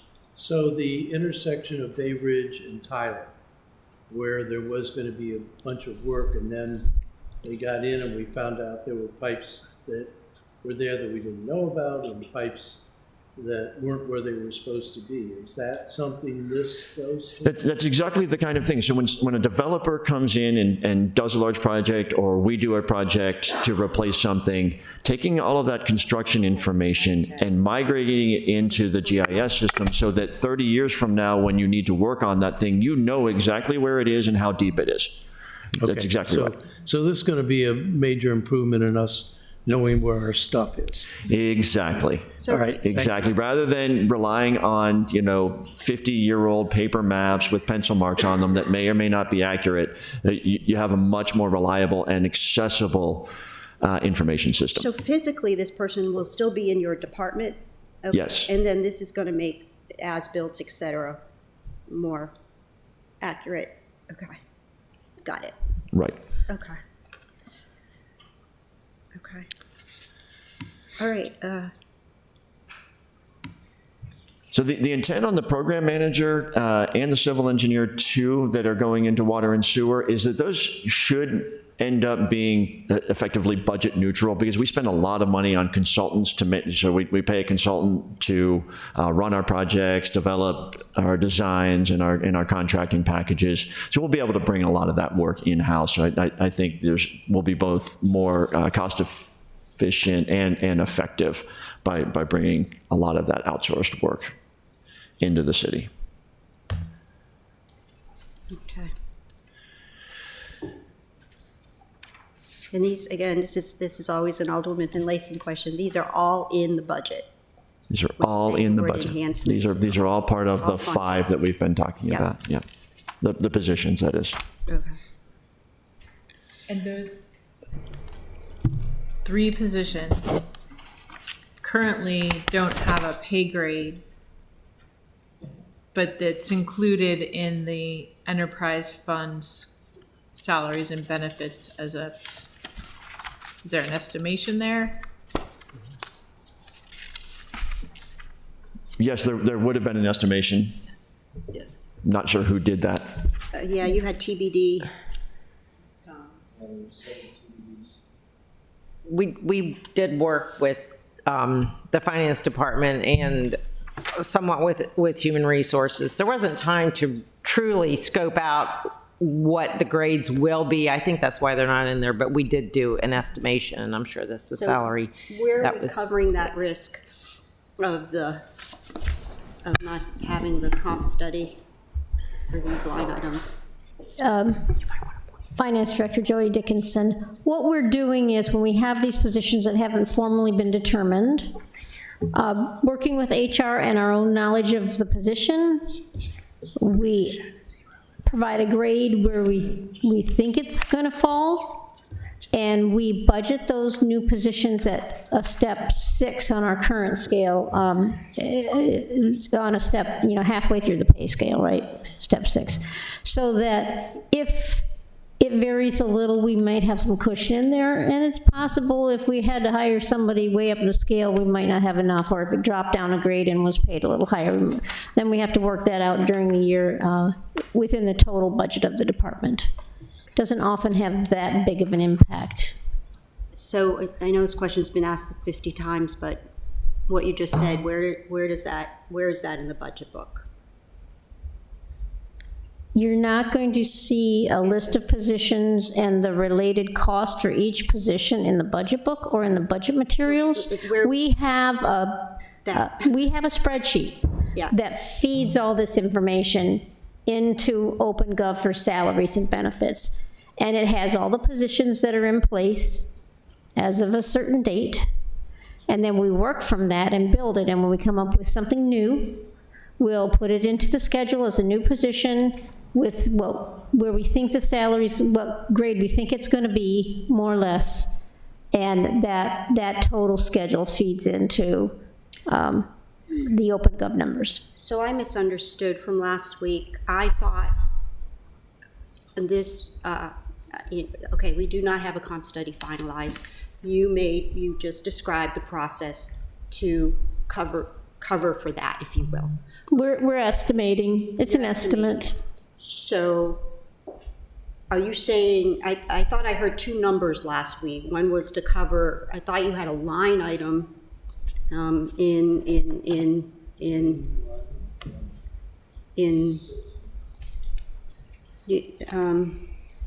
it's not, I understood that you didn't have it covered in the respective departments, and on page 15 of the budget book, there's a line item, one-time compensation for $656,500. I thought that was the line item that covered this unknown that you just described. No, that's something different. Kate, you want to speak to Kate? So you made a guess, for, wrong word, but for the comp study incomplete line items, you made an estimate, and you're saying that they're in the respective line items of the department staff Okay, okay. So then what is that? So repeat that last question. No, if you look at page 15, Yes. you will, the number that you were referring to, It says one-time compensation. yeah, that is a part of our, that's a part of jumping to a new pay scale, all right? If you remember, when somebody jumps onto the new pay scale, that's for something different than what you're talking about right now. It's when they jump to the new scale, and not everybody's getting the same bump in salary, the way they fall on the scale. So we're trying to even it out by providing some one-time bonuses for those who don't get a very big bump. We're trying to make that equal. But the number you're talking about is, where is it, Katie? Well, no, stay with that one, the one-time Okay. compensation number. You just, so this is not related to an incomplete comp study. This is what you would call an equity distribution, for lack of a better word. Basically an equity distribution of, I don't know. So I wouldn't call it directly related to the comp study, but part of the comp study was to look at our salaries compared to market, which then we use that data to create new scales. But when we're talking about how do we get people on the new scale, this was our thought process on how we can move people onto a new scale and try to make it at least a little equitable. So this was our idea on how to align our salaries on the new pay scales with the market values. So it was indirectly related to the class and comp study, because that's where the new scale idea came from. Okay, so All right, so in the non-allocated finance division, if you remember, we have our regular contingency that we put in every year. That other contingency, I think is just a little under 200,000 is the number that you were talking about. It's not one-time funds. It's in non-allocated. See. Page 64. Thank you, Katie. Okay. In the finance non-allocated table, you'll see that contingency for class and comp study, potential changes in grades. Okay, that one. Thank you. Yeah, that's where that is. And that is just an amount of money that we had set aside. Once we were working with the budget, we were trying to make sure there was some money set aside for those purposes. We don't know if it's going to be more or less, and we won't know that until we have the grade recommendations from the comp study. On what you, okay, I mean, it's a. So it's not in the department budgets. I think what you had stated before was in each department's budget. It's not. It's in this line item, and if we need to move that budget to the departments to fund their grades, we will do that with a budget adjustment. These are added, these are net adds. Yes. So when I look at the added staff, what I was asking is that position, that respective position is in their budget. But With a potential salary at step 6 for the grade we estimate. That's in their budget. Yeah. If the class and comp study comes up with something different. Yeah. That requires. Okay. An extra grade, it's a higher grade, and therefore that grade step, whatever, is higher than what we had estimated. Some of this might be available. It's a true definition of contingency. Yeah, Yeah. we have it in, we have some in the budgets. Yes. But we don't know if it's gonna be enough. So we're going to keep this pocket here, this little pot of money here in case we need to increase some of the budgets. And when do we have an idea of is that 656,500, the one-time compensation, that's just sort of hold money? That's hold money, but I have a spreadsheet that backs that up too, based on our workforce at a certain period of time. Okay. And what the calculated, quote, one-time bonus would have been for each employee. Okay. That's got some substance behind it. Sure, yeah, no, okay. All righty, okay. I'm okay. Everybody okay? I don't think that answered my question, though, as to where the three positions, the GIS, the program manager, and the civil service, are being funded through the enterprise funds of water, sewer, and, Correct. but if I look at the differences in their salaries and benefits, I come up to, well, maybe that's where it is. About 700,000 is the difference from last year's budget to this year's budget. Sewer fund, it's 230. Water fund, 533. The rest of them, like one is 83. So those three numbers technically constitute these three individuals. Don't forget too, we've got cost of living adjustments in that, the salary numbers as well for everyone. So does it cover them? Say again? So does it cover them? Does it?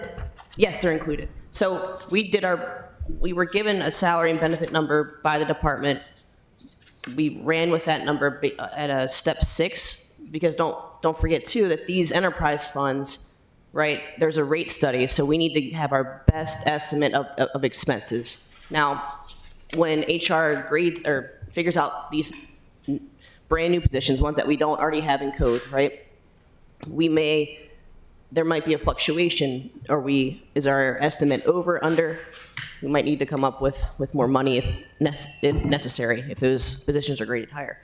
But we did our best guess at what the true cost is and added that into each respective fund as allocated. Okay, so that 700,000 plus So it covers the, yeah, but I can get you the true numbers that we had for the particular positions, because it's not only the additional dollar amounts for those positions, but also the cost of living increases for everyone in that fund. okay. And I would. Seems low, that's why I was asking. Well, we'd have to look at each one individually to see how those positions are apportioned. But as the budget manager stated, we also have, everybody gets a step increase, or some people are getting a step increase. And in our new proposal, everybody would get a step increase. So that's in there as well. And there could be some other factors that are moving this a little up or down, including those new positions. So it all comes together into that total number. And yeah, if you need the detail, we'll be glad to get it to you. Okay, So why that question is so important is that add in sewer, in the sewer fund, then is tied into our fee, right? If I go to page, so when we have our enterprise fund discussion, yeah, it will come are they up in- going to? If it helps at all, just to discuss our process, we get a data dump out of Munis of all the positions citywide. We then take that and send it to the departments and say, we don't send benefits, right, because that's confidential, but we send salary numbers, steps, and all that kind of stuff. Verify every single cell in this document. Let us know if there's any issues. So within DPW, they're unique because they have allocations, so they have to approve out the allocations too, right? 50% of this person's salary goes to water, sewer, what have you. We then take that and build the staffing summary on top of it. So the departments have seen this information. We've ran through it. We should be on the same page. But also, to your point, if there's any issues of funding, we build that funding off of that spreadsheet. So we should be good based on their needs. Right. I just have a lot of And to questions. your overall sense that maybe it's not enough money, I just want to kind of go over that quickly. It looks like in the sewer, looking at page 93, salaries go from 1.2 million to 1.6 million. So 400,000 there, and then in water, go there to similar increase from 2.7 million in salaries to 3.1 million in salaries. So you've got 800,000 just right there. That doesn't count watershed. So it does, just Okay. does seem in the ballpark for sure. Okay, yeah. It's just, yeah. Well, Thank you. can you be here Wednesday at 10:45 when we? I will be here. That's the enterprise fund discussion, right? Yes, Yes. thank you. It's on my calendar. Okay, Deputy Director Patrick will be here as well, I'm sure. okay, thank you. All right, May I? of course.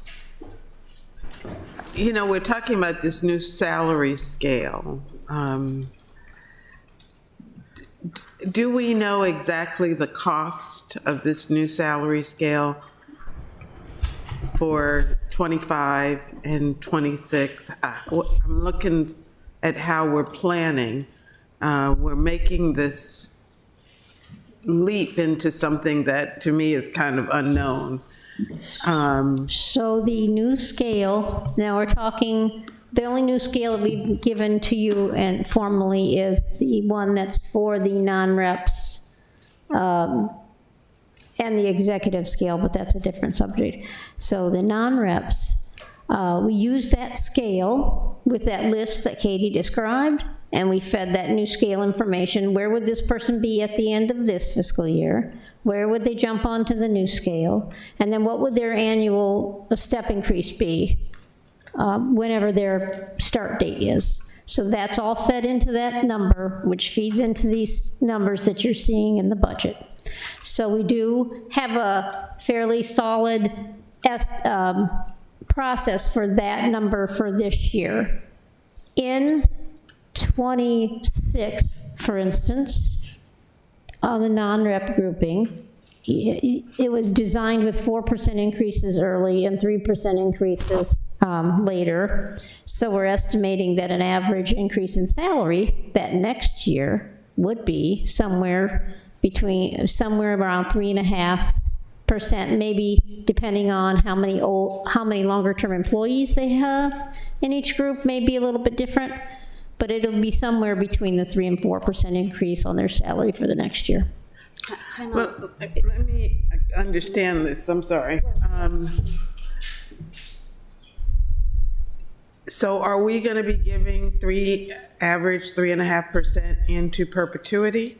Or are this just two bumps that we get 2 years in a row? And then So we're done? non-reps are not under a contract, so if we didn't change this pay scale, it would be the same every year. The only intention is to look at the scale periodically to see if it still aligns with market values. So it's not that it'll never change, it's just that we don't foresee a change for 2 or 3 years on the non-rep scale. For the unions, it depends on how many years their contract is, how long that scale will hold.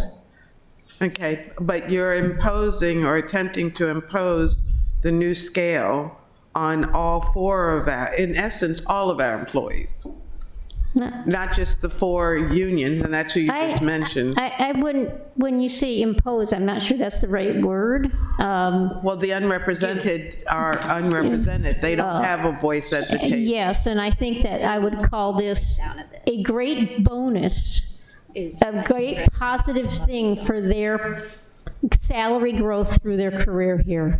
I can't see a downside. Okay. Because over time, it's going to allow their salary to grow better than it is currently with longevity holds.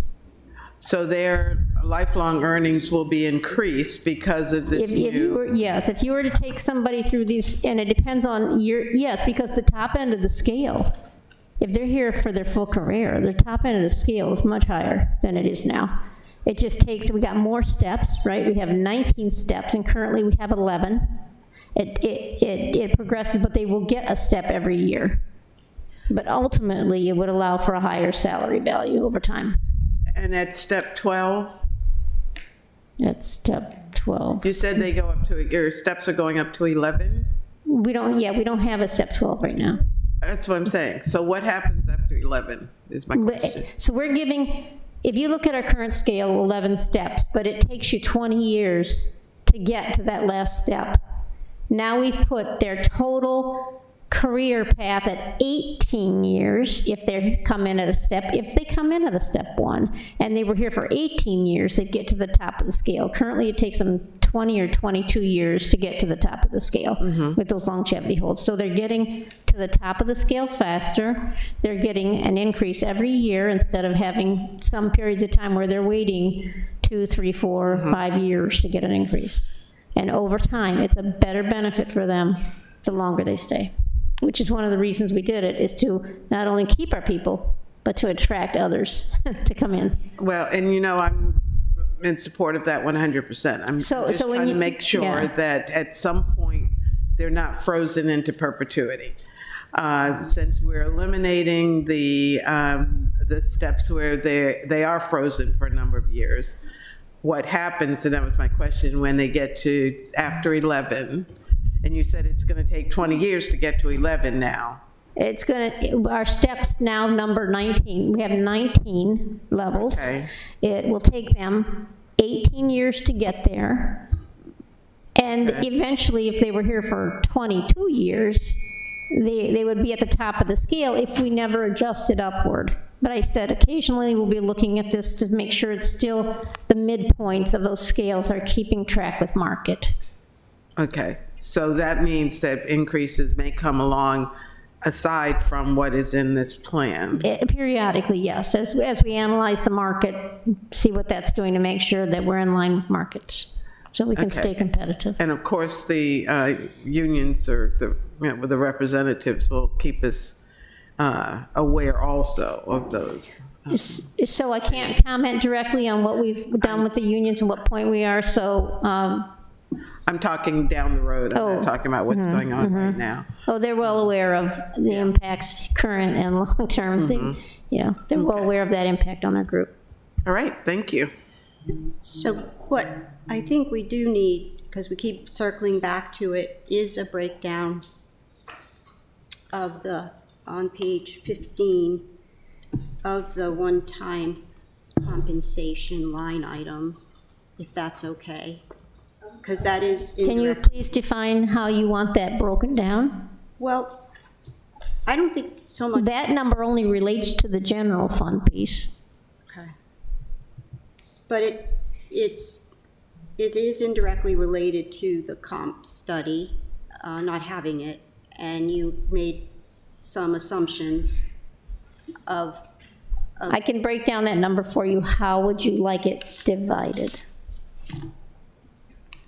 By person? I probably wouldn't. Department by department. By department, be glad to do that. Yeah, that's all, yeah. Yeah.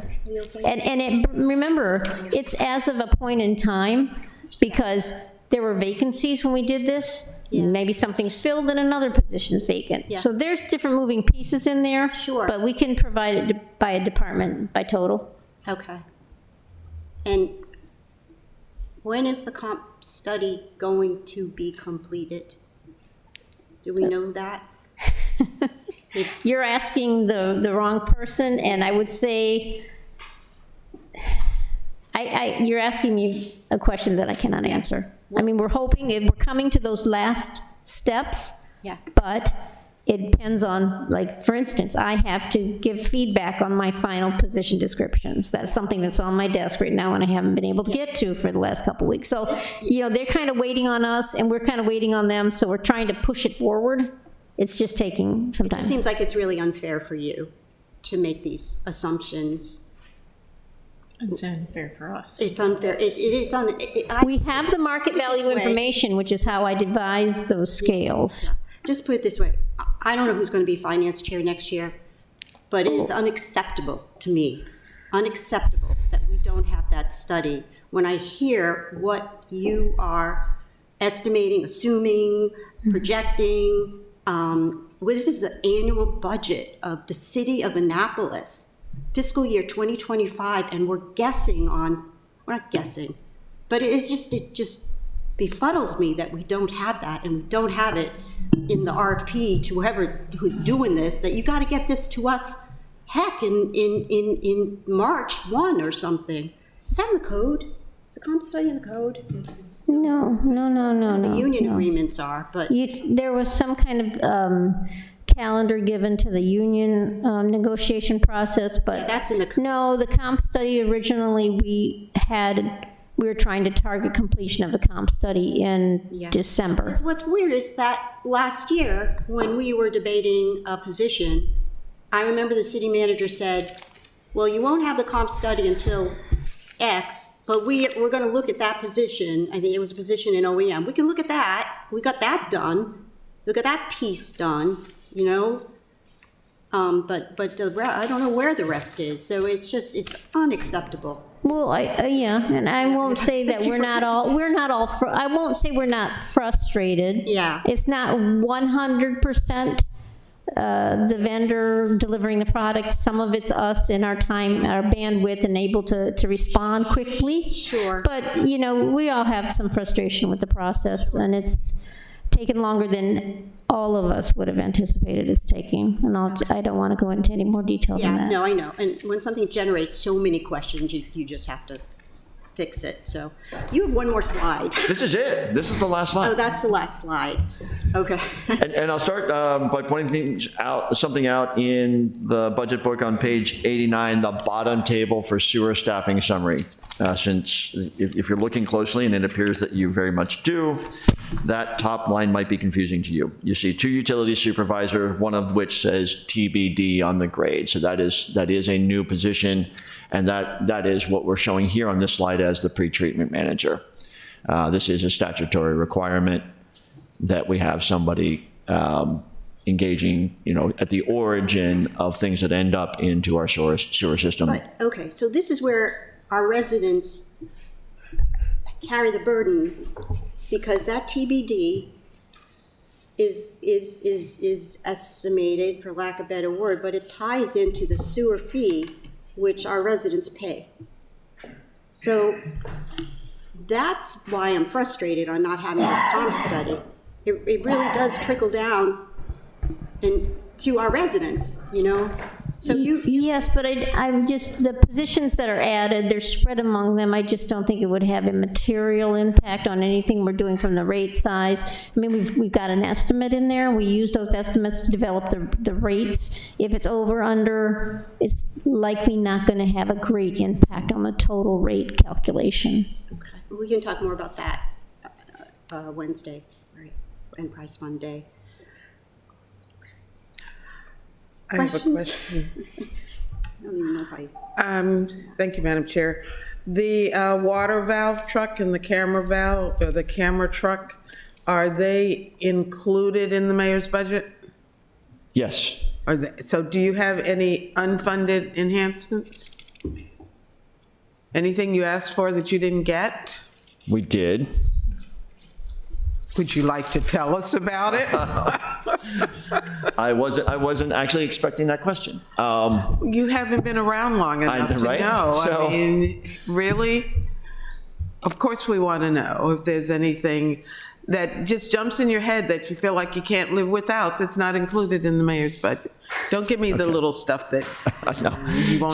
So we did request an additional project engineer on the general fund to handle CIP projects, and that was not funded. But as a caveat, I think we're going to be in better shape in that department because of one thing. A traffic engineer position has been funded. It was already there, but it wasn't really a funded position. So that's gonna free up some bandwidth for us, and that'll be very helpful. Yeah. The other thing that's going to improve the productivity there is the grants administrator. So a lot of our project managers spend time in the world of compliance with grant paperwork, all of the financial information that the federal or state grantors need from us. So they'll be able to spend less of their time being a grant administrator, more of their time being an engineer. And so that'll be helpful as well. So you've already compensated for not getting that? I wouldn't say not compensated, but we're going to see some improvement, even though we didn't get that position funded that we had requested. And the grant position, the grant writer position that's coming from finance? Grants administrator. Grants administrator. Right. We had some questions for the finance director about this. So how are you responding to having that position now in your department? We're very, very excited. This is something I think is long overdue. It's the right place for it. Within Public Works, we do not necessarily have 35 hours per week for a grants administrator, but I agreed to take the position on because I think we have the predominance of the work, and will be, where there's a grant that, let's say, Planning and Zoning has put in for a park or a street or sidewalks, we can do that at grant administration. It's very much related to the work that we're doing, and in fact, someone in Public Works will touch that grant at some point. So I think it's the right place for it, and not just because I'm a control freak. Okay, great, thank you. So, do you have any questions? Yeah, I think in the interest of time, we're going to stop here. Oh, well, we're running over, Alderman Arnett, and we have the department in the audience. During the general budget hearing. Well, you can submit your questions in writing. What's the 11:45? Is it a quick question? Is it 2 quick questions. Okay, good. And I have 2 quick questions. So the traffic engineer is really a very important question, so I'm trying to figure out where that person is, or if they're not here, when, but also on the traffic engineer, because of all the emphasis in the comp plan on complete streets, cycling, pedestrian safety, and the argument in the comp plan is we need to increase density. If we're going to increase density, we need to address these issues of cycling and pedestrian. So where does the traffic engineer show up in the staffing? I'm looking on page 89. Page 89, if Right. you look in the Bureau of Engineering and Construction. And right now, what we're doing is There it is. we have a contract, we have a contractor that comes in. It's there, though. That's the important thing. It is that there. it is right there on page 89. Yeah, I see. Bureau of Engineering and Construction, third row down. All right. The other general question is watershed. I don't see it in your organizational chart. Is that under services? They're under engineering and construction. I don't see engineering and construction in your chart. Oh, there it is. Right, so watershed is there. And there is no watershed goal. So I Correct. would argue there should be a goal 8 for watershed. I have a lot of other questions, but I'll submit them in order to let my colleague ask her question. Thank you, Mr. Vice Chair. Director Vogel, first question.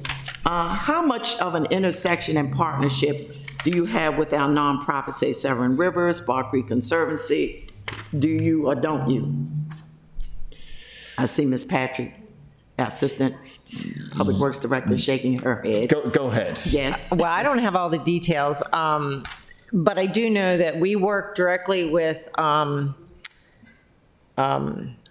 Chesapeake Bay Trust is the one. Chesapeake Bay Trust. Is the one that comes to mind a lot. We work with them on a very close level with, they assist us with, we have grants in the community. We give them a grant and then they kind of administer it. We review them and keep an eye on them, but they do a lot of that legwork for us, which is a wonderful thing because that's a great partnership. And they also partner with Anne Arundel County on various projects because, the water doesn't know a line of where the city is and where the county is. So we partner with them too. The reason I asked Dr. Furtag was I didn't know a resident had called. I got in some direction out on Gross Avenue, but we can talk about that later. Some really significant water issues out there. But anyway, so he was out there the other day. The second question is, I'm going to get personal here. How much help has Mr. Mandel been to your department in writing grants? Has he been helpful? Absolutely. Yes, particularly right for the emergency management, flood protection, resilience. Yeah, he has done a ton of heavy lifting. So there's been a great on City partnership Dock. with OEM and DPW. Yes. Fine, thank you. That's the end of my. He's also sitting behind you, so don't say anything mean about him. Oh, that guy's terrible. This is awkward. That was awkward. Okay, thank you very much. Thank you, Madam Chair. Thank you. I Yeah, did, yeah. Yeah, so. I have others, but Yeah, it's. Thank you very much. Okay, and see you Wednesday. Yes, Well, and you know, Thursday. And I'm sorry we forgot our gifts today. I owe you. We owe you. It's sitting on my counter at home because that's Yeah. where things sit. Okay. I'm sure we'll have more we'll have more to add during the capital budget review and the enterprise fund review. So, Thank you. Thank you. okay, so we are going to take a recess. Thank you so much. Wonderful you. presentation. And how much time do my colleagues need for a recess? You're going to gobble down lunch? I'm going to gobble down lunch or something. So 15. we'll reconvene. Mr. Mandel, we're going to reconvene at 12:15. 12:15. Yeah.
At what time, Vicki? Did we tell them to come back? So what time are they coming back? What time? We said 1. Yeah, yeah. 1:15? So it's an hour. Yeah, an hour. Okay, so we have an hour. So whenever you're ready, you can begin and introduce yourself and who else is at the table. Good afternoon, Kevin Simmons, the Director of the Office of Emergency Management.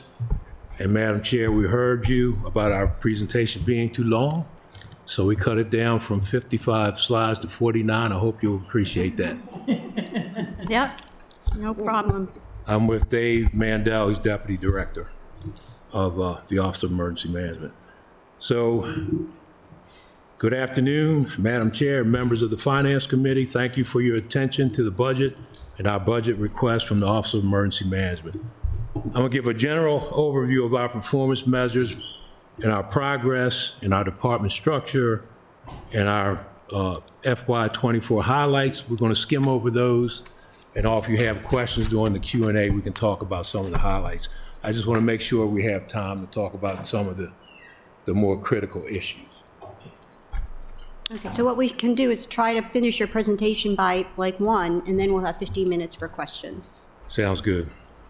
So we'll start out with our mission statement. City of Annapolis Office of Emergency Management provides vision, direction, and subject matter expertise in order to coordinate the city's all-hazard emergency preparedness, response, recovery, and mitigation efforts, and develop an overall culture of safety. We'll talk about the objectives when we do the performance measures. And we'll give a little overview of our org structure.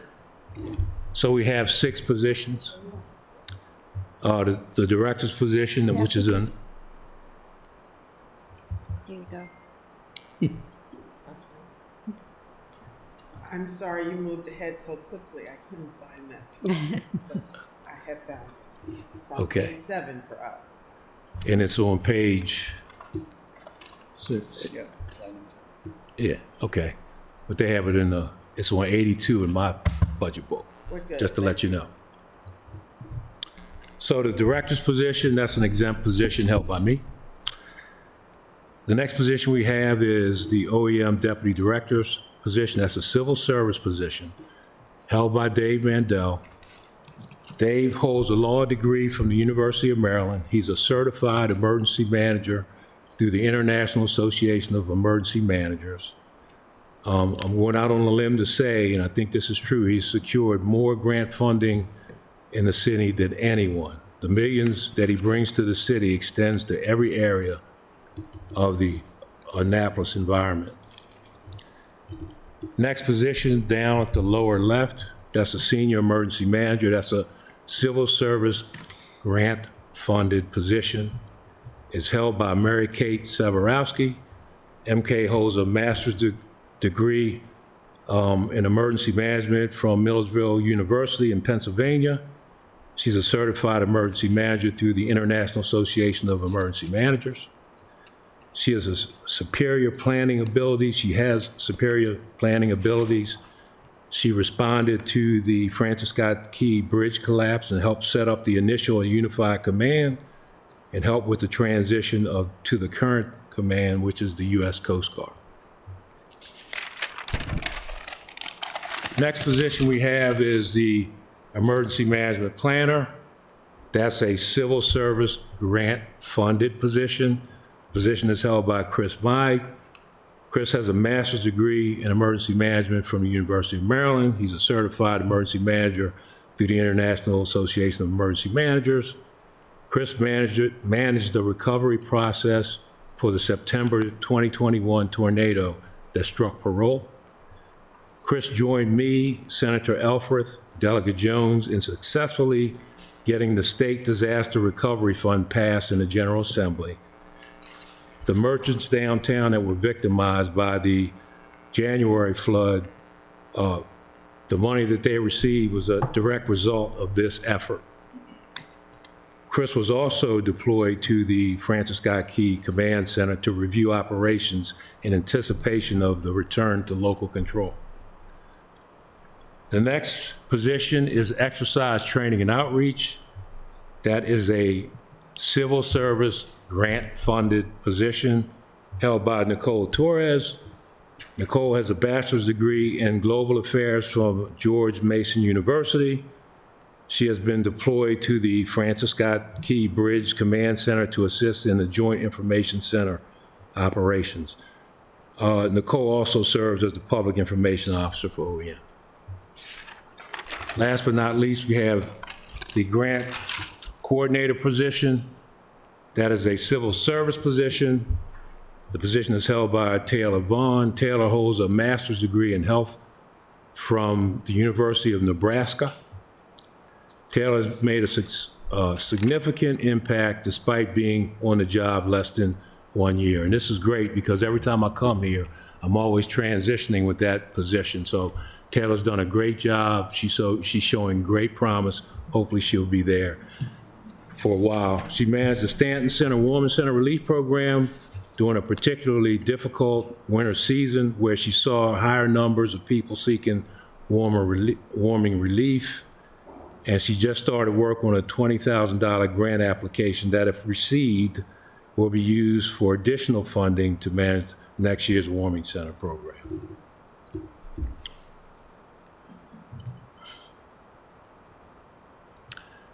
Okay, this is our staffing summary. The only thing I have to point out here is we had something new here. Because of the class comp study, the Deputy Director of Emergency Management, that position, that grade has been moved up 3 slots to an A17. It's still ongoing, so we still may see changes. We talked to the class and comp study folks last week, and they asked for more information on that position. So we're hoping that we see a little bit more added to that position. And this is our, you all have this in your book. It shows our different sections in grant management, planning, training, exercise, outreach, public information, opioid intervention, and substance use disorder, Joint Information Center, and Annapolis Call Center. We have something similar on page 80. Yeah, it's a little different. Okay. We'll make sure that's in the budget book for next year. So we have a couple of pages of accomplishments. I am not going to go through all the accomplishments. We can certainly talk about them in our question and answers. If you have any questions about them, I know it's at least 3 pages. Think again. I'm sorry? Is it more? Yes. We've been busy. Through page 17. Okay, Madam Chair, I know this is what you like. What performance measures were most successfully completed? So we completed the National Incident Management System training for Wait, APD, AFD, and OEM. Oh, you went up to page 18. Okay, sorry. Okay, sorry. Okay. Oh, you got my PowerPoint? I'll tell you. You have the PowerPoint in front Page of you? 18. Yeah. I got it. 18, I'm Yep, sorry. got it. So here's what we did well. We completed the NIMS training for the police department, the fire department, OEM, city partners. I think it was about 30 folks in all. We completed the 2023 hazard mitigation plan update. That was, how many years did that take us, Dave? Well, about 1.5 years, and that was a compressed schedule. Okay, and we worked directly with state and elected officials, as I spoke about earlier, to propose legislation that improves disaster recovery. And that was a direct result of the parole tornado, where you had low-income, underrepresented folks who were, everybody recovered, they didn't recover. We all don't recover until everybody recovers. We were successful in getting that passed through the General Assembly. The new legislation also allowed vault funds to be activated following the January 10th historic flooding. So we were able to get those merchants down there affected by the flooding, I think it was $50,000, up to $50,000. I am on slide 19. So what was the least successful? So we had lack of capacity to pursue major grant opportunities other than those the department receives already. Our roles and responsibilities has increased, our workload has increased. We're not able to pursue other grant opportunities, which we leave a lot of grant funding on the table. We were unable to commit resources to outdated and incomplete plans. To include some of these plans listed are very, very important plans. I want to expand on that because this is important. We were unable to complete a cyber disruption plan and lack of capacity to partner with property owners seeking funds to mitigate past and future damages to their properties. We were unable to do that. So I'm on 20. So the City of Annapolis emergency management plans are dynamic documents that should regularly be reviewed and updated to reflect, number one, changing risks out there. Number two, changing capabilities within our departments. We got a lot of new directors. We have a lot of new supervisors, and a lot of institutional knowledge has walked away. So it's important that these plans be updated and reflect the capability of each department. And it's also, these plans reflect best practices. This is the City of Annapolis emergency management plan chart. It's roughly 58 plans that OEM is responsible to maintain. On the chart, there are 19 emergency management plans that are not current. The stars that are placed by the plans mean that they're incomplete, they're ongoing, they're delinquent. And what I mean by delinquent is that they're overdue. Some of these plans are vital in nature. To give you an example, the Continuity of Government Plan established defined procedures that allow the City of Annapolis government to continue its essential operations in case of a disruption due to emergencies. This plan has not been updated since the mayor's first term. Continuity of Operations Plan is a suite of plans that ensures that individual departments can continue to perform their mission and essential functions during a wide range of emergencies. We had a quick overview of these plans in anticipation of the pandemic, but nothing since.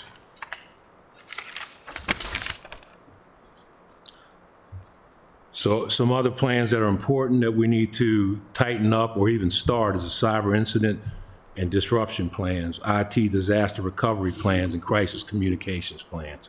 Again, 19 out of 58 plans need immediate attention. So when I took the helm in 2010, there were roughly about 20 plans to keep up with. We had 2 planners, and we were able to do that. But best practices from after-action reviews and national emergencies and disasters has drastically increased the amount of plans needed to prepare our community. So within 13 years, there's 58 plans to keep up with, and we still only have 2 planners. Along with the OEM staffing challenges, additional OEM roles and responsibilities are expanding programs, the demand for OEM to pursue complex and high-dollar federal grants and responding to the occasional emergencies, that strain our ability to keep up with the current plans that we have. Can you go to the next slide, please? That'll be 21. So the City Code Section 11-48-060 requires me as the emergency manager to keep up with these plans. I have to, per the city code, and it's the right thing to do. So what are the consequences of this?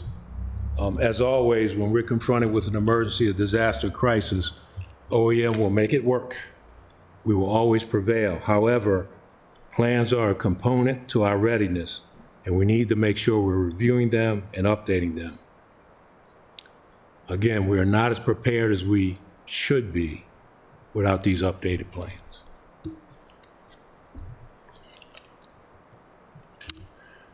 So moving on to slide 22 briefly, these are performance measure goals.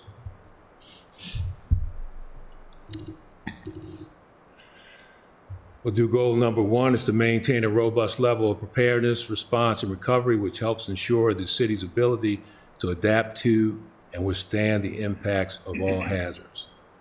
And we go down to the performance measures, which is number of facilitated training exercises and outreach program available. Program citywide. We completed 35. We do pretty good with this. Number of preparedness and response related programs supported and secured by grant funds, 9. And our benchmarks is 5, so we're just over the benchmark. Number of plans completed upon the breadth and range and complexity of the plan. We completed 5. For 2 people, I think our benchmark is 3, and we completed 5. And again, we still have a lot of plans that we are delinquent on.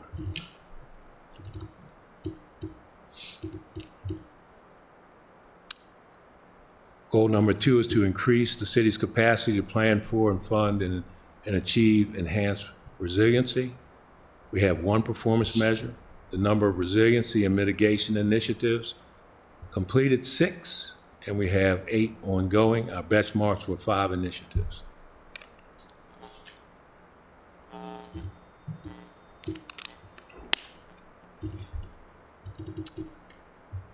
Goal number 3 is to advance substance use disorder programming efforts that align with the county and state strategic plans. And our performance measure is 1, number of fatal and non-fatal overdoses. We try to keep it to less than 25 a month, and we have 10 per month. So we're meeting that goal. And I think I want to take a look at this because I really don't have much control over the overdoses. We could have a bad batch of drugs come in, and that blows this out of the water. So I just want to kind of evaluate, maybe get with the assistant city manager and try to rethink this goal here. Number of substance use disorder prevention, education, treatment, enforcement, and harm reduction, and substance use disorder quality of life programs initiated, 2. And we did that. We met that goal with 2. Number of opportunities made available to improve the lives of those with substance use disorders and their families, we completed 18. And 10 was the benchmark.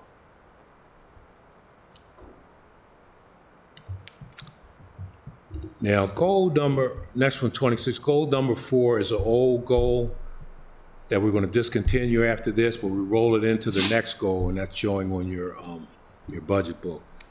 And this is to provide a system of protection, prevention, and response measures that make it difficult to achieve a terrorist attack and or a cyber disruption.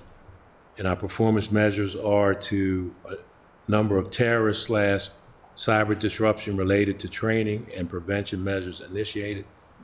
That's 2 that we did. The benchmark is 3. We didn't do so well there. Number of NIMS / ICS Incident Command Training Initiative established, we completed 4.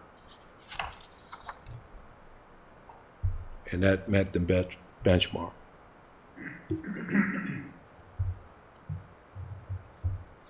'27, establish a citywide operational resilience framework rooted in cybersecurity resilience and continuity. So a performance measure there is the plan of development, progression, and number of actions. We completed 6, and we met the benchmark and some.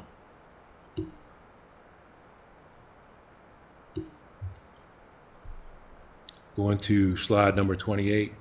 These are some of our short-term goals. So we want to reevaluate and prioritize emergency management's core mission areas and responsibilities based on the current staffing levels and capacities. You know, we have a lot more tasks, a lot more roles and responsibilities, a lot more obligations, so we have to rethink and reprioritize a lot of stuff that we're doing now. Prioritize programs that have a direct impact on the safety of Annapolitans, including emergency disaster crisis, substance use disorder, food insecurity. We're in a relief cooling center, and ensure that all plans are current and up to date. Maintain existing grants and follow through on pending grant applications, and provide emergency support function training to recently hired City of Annapolis leadership and refresher training to city departments. And we just did this with planning and zoning last week. But again, we have a lot of new directors. We're not familiar with the process and the way we handle our emergency functions. So it's a lot of upcoming training that we have to do. We lost a lot of institutional knowledge. Our long-term goals is to build a robust level of planning, preparedness, and recovery to ensure that the city's ability to adapt to changing conditions and to withstand disruptions in the aftermath of a catastrophic event, to mitigate the loss of life and property through flooding, hurricanes, snowstorms, and other environmental emergencies, to increase the city's capacity to plan for, fund, and achieve enhanced resiliency measures, to support the reduction of the impacts from substance use disorder, and to provide a system of prevention and response measures that make it difficult to achieve a terrorist attack and/or cyber disruption. Same thing, terrorist attack. Okay, let's get to the heart of these things, my gigantic operational budget. And that's on 30, slide 30. So salaries and benefits we have is $521,200. And overtime, we have $6,000. And in overtime, that's a $4,000 increase. Contractual services, vehicle maintenance, $22,400, and that's a $1,900 increase on that.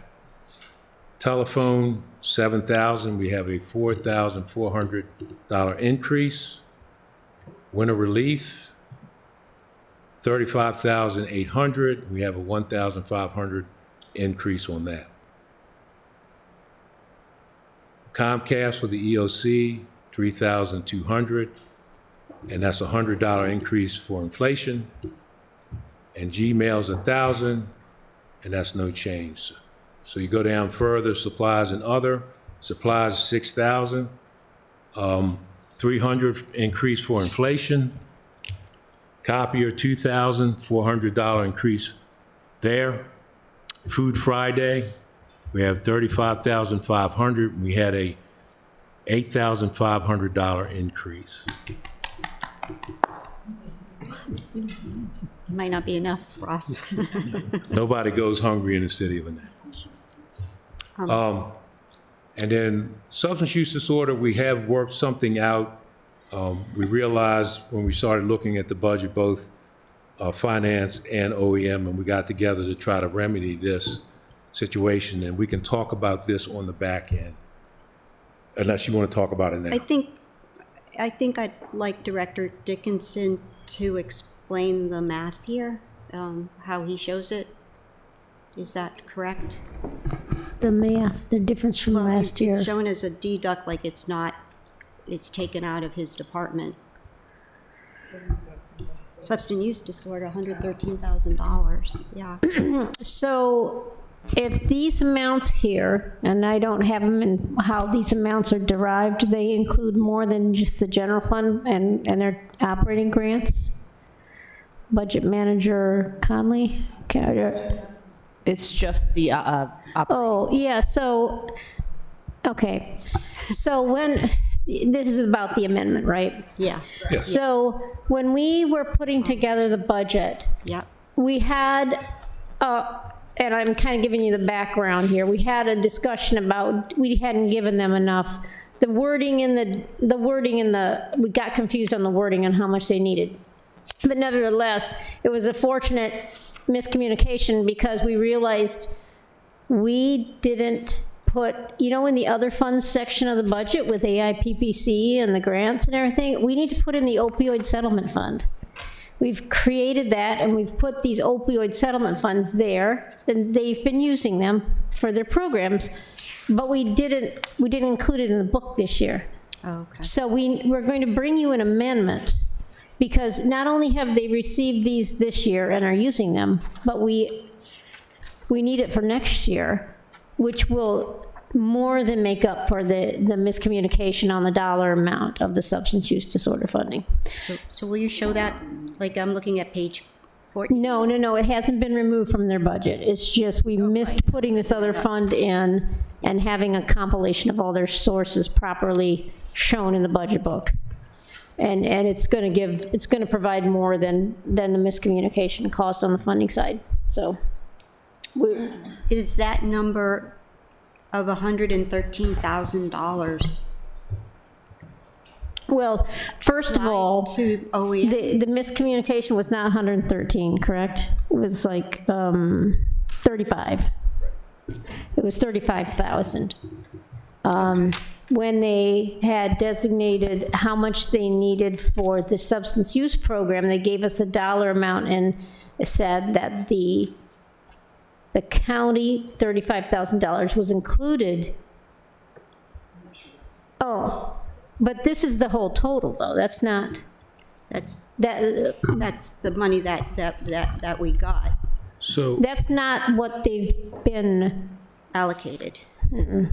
That's not what happened with the issue, meaning I don't think that if you put all the sources together, they would need 113, but we're going to give them 113. And I'm not sure where the 113 came from, if it's a So- total of all. I think it's a combination of the opioid restitution funds and a little bit from the general fund. So, yeah, so. I understand it. What I don't know is, I don't have it at my fingertips where the 113 came from, So- but we have, okay, go ahead, Kevin.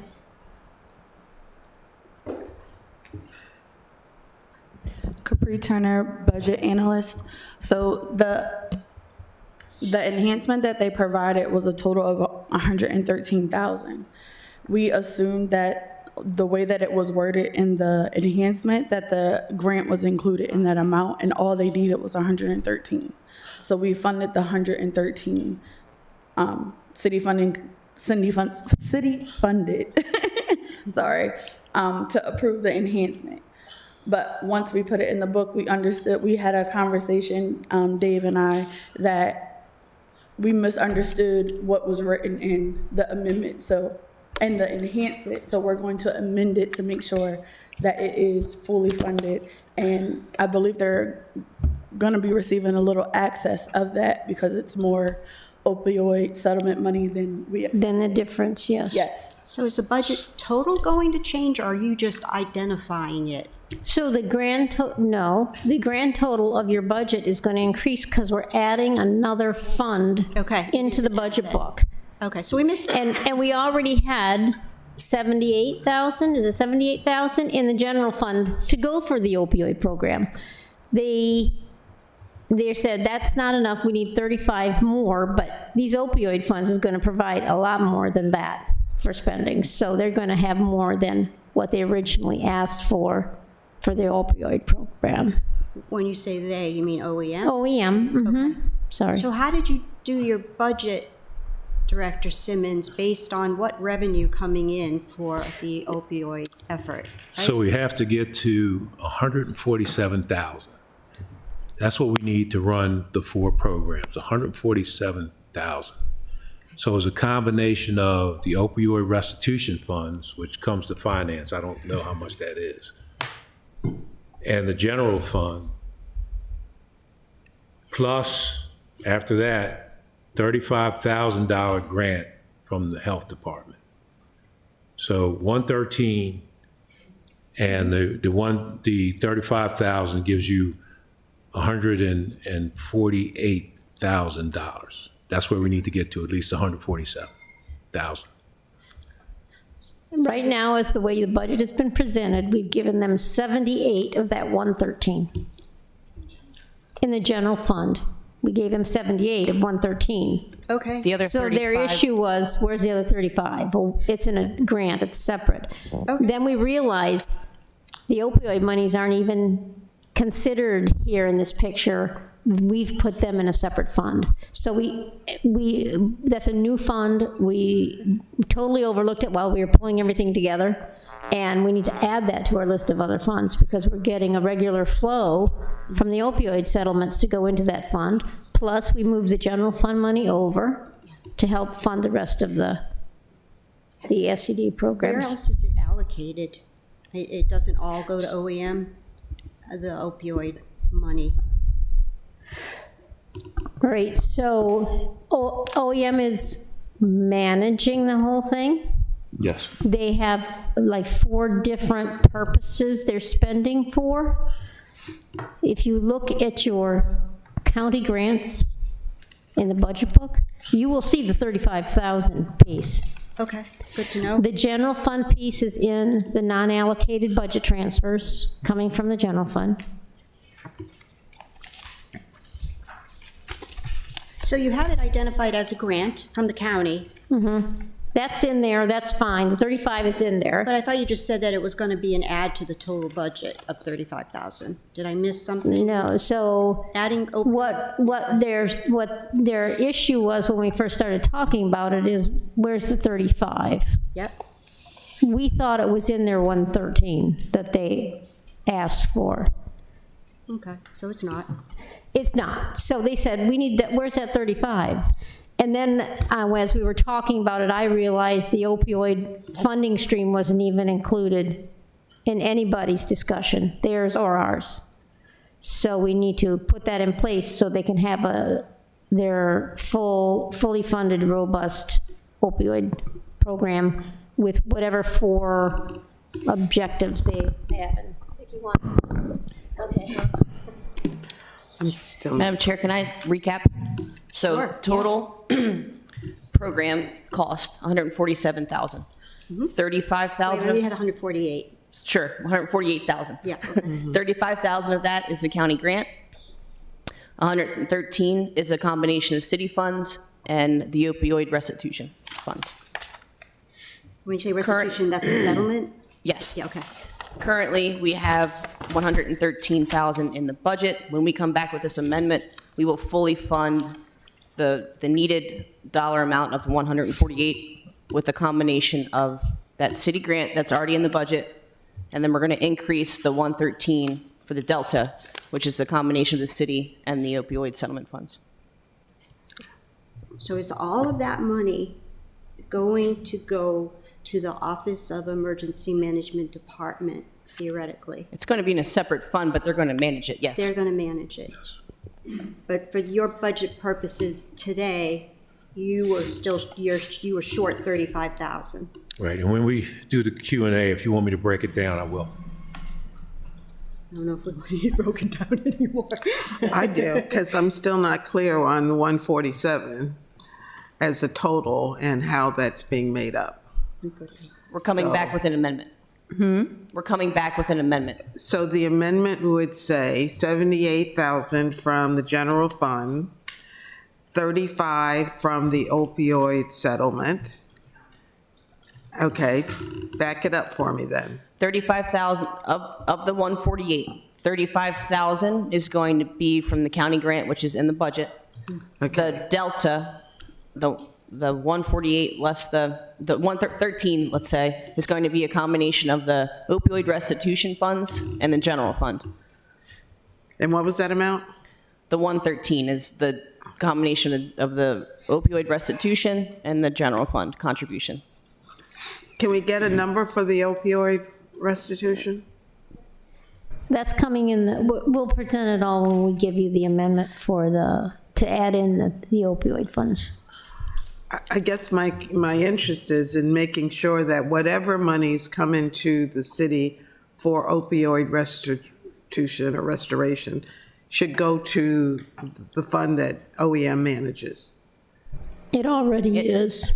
We're just not showing it to you in the budget book. And we're not showing it to you in the budget ordinance. So you flipped it for me. I thought, I'm trying to ask this most simple way. Is the amendment going to be for $113,000 add or a $35,000 add to the budget? I'm hearing that the $35,000 is in the budget. it is as listed as a county grant. And then the 113 is not in the budget. Uh-oh, So- getting a dagger look from Director Dickinson. No, I'm not. Katie was getting ready to say something, and so, The dollar amount, I mean, the amendment itself is going to be a little more convoluted, right? Because we have to set up a special revenue fund. Yeah, okay, yeah, got that. But the dollar amount that we're adding, so there's 113 in the budget. We're adding the 35 to get us to the 148. Okay, so it is an added 35,000. Okay. yes. And what I was hesitant to add, which is why I was making that expression with my face, is if they have some of this year's opioid funding remaining that they don't think they're going to spend this year, we may add that again to that number, so they'll have an additional amount for next year. So that's the extra piece that may be coming, but we haven't settled on all those numbers yet. We have to pull everything together, because when we met last week, they had some stuff they were getting to us, which they did, and now we kind of have to pull all the pieces together to create the amendment. Okay, we have to do a time check, but we're probably not going to finish until 1:15. We still have 24 minutes. Yeah, we have 24 minutes. Okay, we got to keep going. Keep going. Are we good? Yeah. For now. Go to 31. Basically, just like every other department, it's salaries and benefits. And for us, it's 82%. 10% in contractual services, supplies and others is 6%.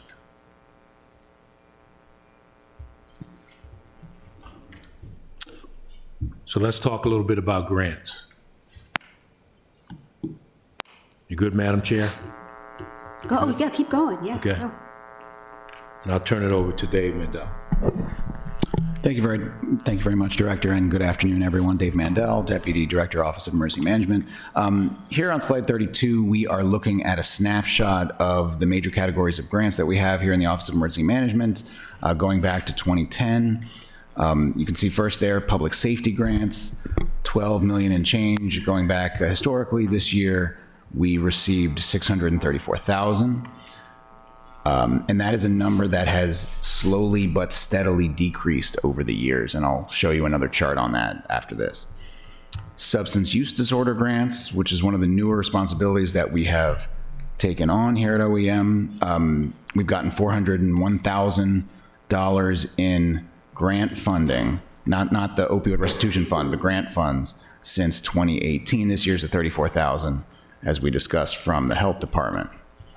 Mitigation grants, we've gotten almost 10 million. This is also a newer revenue source for the city. This goes back to 2015. We've gotten almost 10 million in under 10 years. This year, you're probably wondering why there is $0 in FY24. That is because FEMA has not yet awarded some of our grant applications. There's a backlog. They've got 8 grant applications that they are reviewing right now. So we keep putting them out, but we haven't gotten a couple of awards that we're anticipating yet. Total grants, 22 million, going back 2010, with an annual average of 1.6 million per year. Remember, that is a cost of 3 city-funded positions. We bring in 1.6 million on average going back to 2010. This year, the number is 668,000.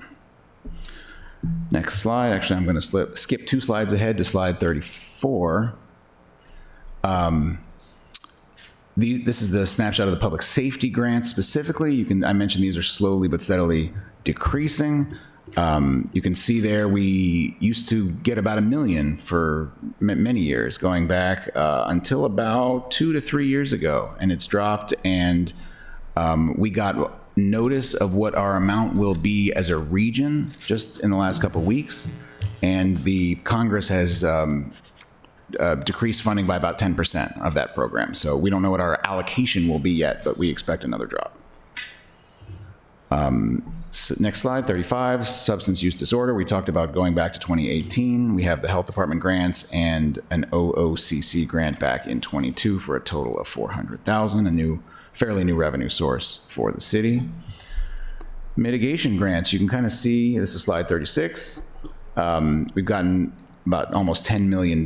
This is for city dock. This is for projects really all over the city of Annapolis. Some of them are planning projects, most of it's construction dollar-wise, obviously, because those are the most expensive projects that we have. But you can see the varied nature of the funding sources here, from the Commerce Department to FEMA and others. One of these is a State of Maryland grant. So we've really tried to do everything we can to turn up the major project funding for the city. I'm going to skip ahead 2 slides to slide 38. I mentioned that FEMA has 8 pending applications that it is reviewing. 6 of them are on this page, just so you know what they are. They're projects all over the city, at least a couple of them in Eastport, as you can see. The ones on the left are from FY22. We've already submitted FY23, but they still haven't awarded FY22. However, they have told us that these 3 projects have been advanced, which in my experience means they will award them, but not yet until they say we're awarding you. So no promises and grants, as you know, but I do believe the ones on the left will be awarded for a total of $735,000. And you can see there's one in Eastport, Southwood, Truxton Cove, wherever the public works engineers tell us there's a real need to work on stormwater issues. And then on the right, you have the ones we submitted recently that are now in FEMA's hands this spring. Another one in Eastport, citywide, flood analysis, and then Hawkins Cove Living Shoreline Project. 41? Okay. All right. Next, I want to go to slide 41. And this is a snapshot of the number of grants that OEM manages according to data compiled by the Assistant City Manager, Vicki Buckland. I'm sure you recognize this figure. This is a real stark number for us. We wanted to make sure to include it in the presentation because you kind of see what we have here in terms of OEM managing 69 grants right now, 69 grants. And for context, we typically have about 85 project numbers open in Munis at one time that we are managing. So it's really quite a load of grants that we work on. Director, I'll turn it back to you. Okay, thank you. If you go to 42, I won't belabor the point on this slide, but I just want to give you a visual how our roles and responsibilities, our tasks, what we're responsible for, how it progresses over the years. Now, Anne Arundel County Emergency Management and the City of Annapolis Emergency Management, when I first came here in 2010, both of us had 6 employees. And once you're hit with additional responsibilities and roles, if you get down to today, Anne Arundel County has 14 personnel in their Office of Emergency Management. And we still have 6. However, our roles and responsibilities, our tasks, all the things that are thrown at us, not to include emergencies and all, we're still dealing with 6. And out of those 6, it's only 2 planners. Let's go to, and this will be our last slide here. 44, slide 44. So the budget changes FY24.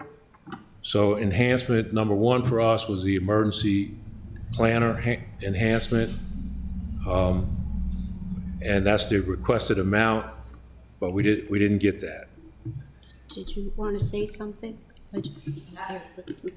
So the overtime enhancement number 2, we requested 3,000 and then we got 4,000.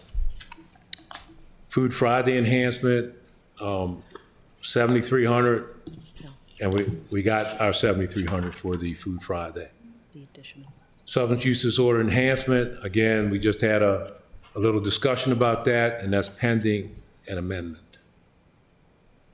Cellular phone enhancement, we asked for 1,100 for 2 cell phones.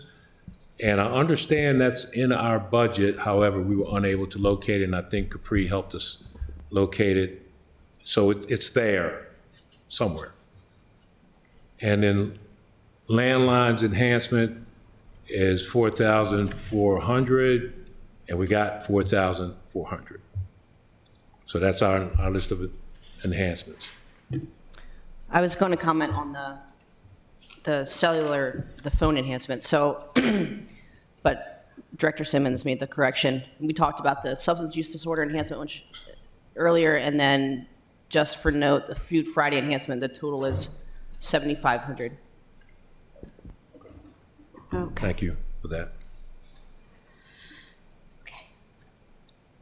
So how did I do, Madam Chair? Did I get through it? Did I get through those 55 Yeah, I mean, slides? we had to set some framework because there's a lot here, and I really appreciate you hitting the high points. So you're ready for questions now? Yes, ma'am. Okay, so I have a few, but they should be quick answers, okay? So Deputy Director Mandel, you're Deputy Director, you were doing grants previously. Are we to assume that you don't do any grants now? Or, I mean, we did add a grant something last year. Wait a minute, let me get to the staff table. So we have a emergency management grant specialist, and so I just wanted to know workload, like where are all the grants done now? Or are you still doing grants in your new role? Yes. Good. I am doing grants. I am doing grants. The grants coordinator focuses on the public safety grants, among other things, and the warming center grants and some of those operations, which take tremendous amounts of time. You know, I mentioned the 85 project numbers. That is a daily administrative issue. You asked, one thing I do want to kind of like make a comment on. You asked if I'm still doing grants. When I came into the position 9 years ago, can you believe it? I didn't have grants experience. I didn't come into the position. I didn't mean to be, No, it's fine. Yeah. No, I know. I just. It's vital. Yeah, I wanted to mention that because I didn't come into the position saying I'm going to build these grants. We already had public safety grants. We had a lot going, but there was so much need. We saw the city dock and all the whole city projects, and I said we're untapped potential here, and so I brought forward all the mitigation grants, and then MK and her team came forward with the substance use disorder, and so it's been a real team effort. So to answer your question, I'm still managing those, yes, and certainly in coordination with Public Works. It's kind of a relief. I just Yes, no, I'm not. I'm certainly not out of it. And we're lucky to have a fantastic grants coordinator, absolutely, who we've all trained up, and she's doing just immense work. But yes, this is when you have $1.5 million of grants every year across multiple categories with dozens of projects open. It's not just a one-person grants coordinator job. Okay. You mentioned, Director Simmons, these plans that you're not able to finalize. And there's a substantial list of plans. 19. Who dictates? Where are they dictated? Where are they? State law, city? Who dictates that? Some state law, like I'll give you an example. We have a migrant problem, right? And we've met with the state, and we're trying to figure out how to handle migrants if they're dropped off at the governor's doorstep, which is Church Circle. If that happens, that falls on me. That falls on the city of Annapolis. So we're developing a plan that we can handle them for 72 hours before somebody else has to take over. And that plan means that we process them at the Stanton Center, eventually move them to the auxiliary gym at Pip Moyer, and then from there, somebody has to help us with some more permanent housing. There's not a mandate for anything like that, but you have to prepare and be ready for those such things. Some of the plans are mandated, like we talked about the continuity of government plan, the continuity of operations plan in our code, some of them by state, some of them by feds. We have to have the hazard mitigation plan, or we can't even have any of these grants that we've been fortunate to get. So to answer your question, some fed, some state, some the right thing to do. Okay. You mentioned your staff going to the Key Bridge disaster, which is it's great, but how does that work? Do they Does the Army Corps pay for that staff, or is that staff time coming just out of our resources? It comes from the city of Annapolis. You know, they're on the Maryland Incident Management Team. They're specially trained, right? Yeah. And I think the agreement is that the first 48 hours, 48 hours we pay for. If it's a longer deployment, then they'll work out the differences. But we always want to respond when we can. And the bridge collapsed at 1:30. By 2:30, I got the information. By 6 o'clock, MK was en route. MK was en route. So you could say it's unfunded in our budget. It is. But this is what you It is. do. Okay. And just if I can make one comment. Remember, we have three federally, I'm sorry, if I can make one comment, we have 3 federally funded planners, including MK. So that's not a cost to the city, taking her time to respond to an incident, because it's already grant funded to begin with. Okay. Okay. But what happens when we have these type of incidents, it sets us back a little bit more. And we want to help out when we can, because if you can remember with the tornado, Baltimore City sent us 16 light towers so we could work through the night to get Parole and West Street back up and running. So we always want to return the favor, and we don't know when we may need them as well. Last question, and it might open up a can of worms, but if it does, we'll talk offline, is how do you coordinate with the mayor's office? There are 2 efforts, No Harm and NAM. Is that opioid related? Is that? No, we just deal with the one. What? I think we deal with NAM, the one. We don't deal with both of them. Okay, and what is NAM? What is NAM? Naptown Antidote. We do the Naptown Antidote. And basically, they get about somewhere in between 44,000 to 45,000. And most of that is an employee's salary for that program. We do not deal with the other programs with them. Okay, good to know. All right, thank you. Did we get that number in the mayor's office? Yeah, that's where I got it from, yeah. Okay. So if you want a rundown, I can give you where the funding goes to with the substance use disorder if you want that. I think we want it in writing, like. Could you send that to us in writing? Or Sure. should it come from, via finance? Sure. Mm-hmm. So we get a bucket of money and we just want to know where it's allocated. Okay. Mayor? Yes. Thank you, Madam Chair. About those 58 plans, what's the repercussion if we don't get them done? As you know, we haven't been able to get most of them completed. So we're operating off of overdue, in some cases, antiquated plans.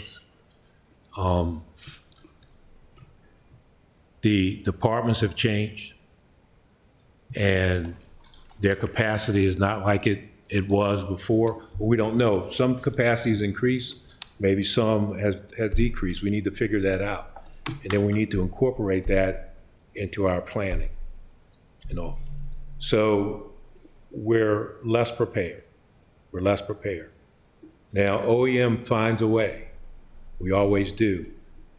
I don't like doing things on the fly, but it's important, especially the COG plan. If something were to happen here, where do you go? Where do you have council meetings and all? We have not talked about that in a long time. Do you know where you go if this is down? Not anymore. I've forgotten. You go to Pip Moore. Do you know what happens if Pip Moore is not available? You go to 2644 Riva Road. Now, we need to bring this plant out. We need to dust it off. We need to include employees. We need to delete employees who are not here. We need to put employees in that are here now. They need to know their roles and responsibilities. But that's one that we haven't touched since the mayor's first term. And that's one of the important ones that we identify in the city code along the continuity of operations plans. Which is why you're in public safety. It's a public safety concern issue. What I don't want lost on this is that the county has moved forward with all of this, and they've dedicated more staff. They're up to 14. I don't need 14 people. I just need one. Good analogy with how the county, those, they're the county, we're the city, but their growth, I don't have to say anything. It's very obvious. your presentation speaks to the collaborative relationships that you have developed as the department has grown. And the fact that we're fortunate to be able to rely on those other partners, the county, the state, the federal government, to come in to assist us because we've been good partners.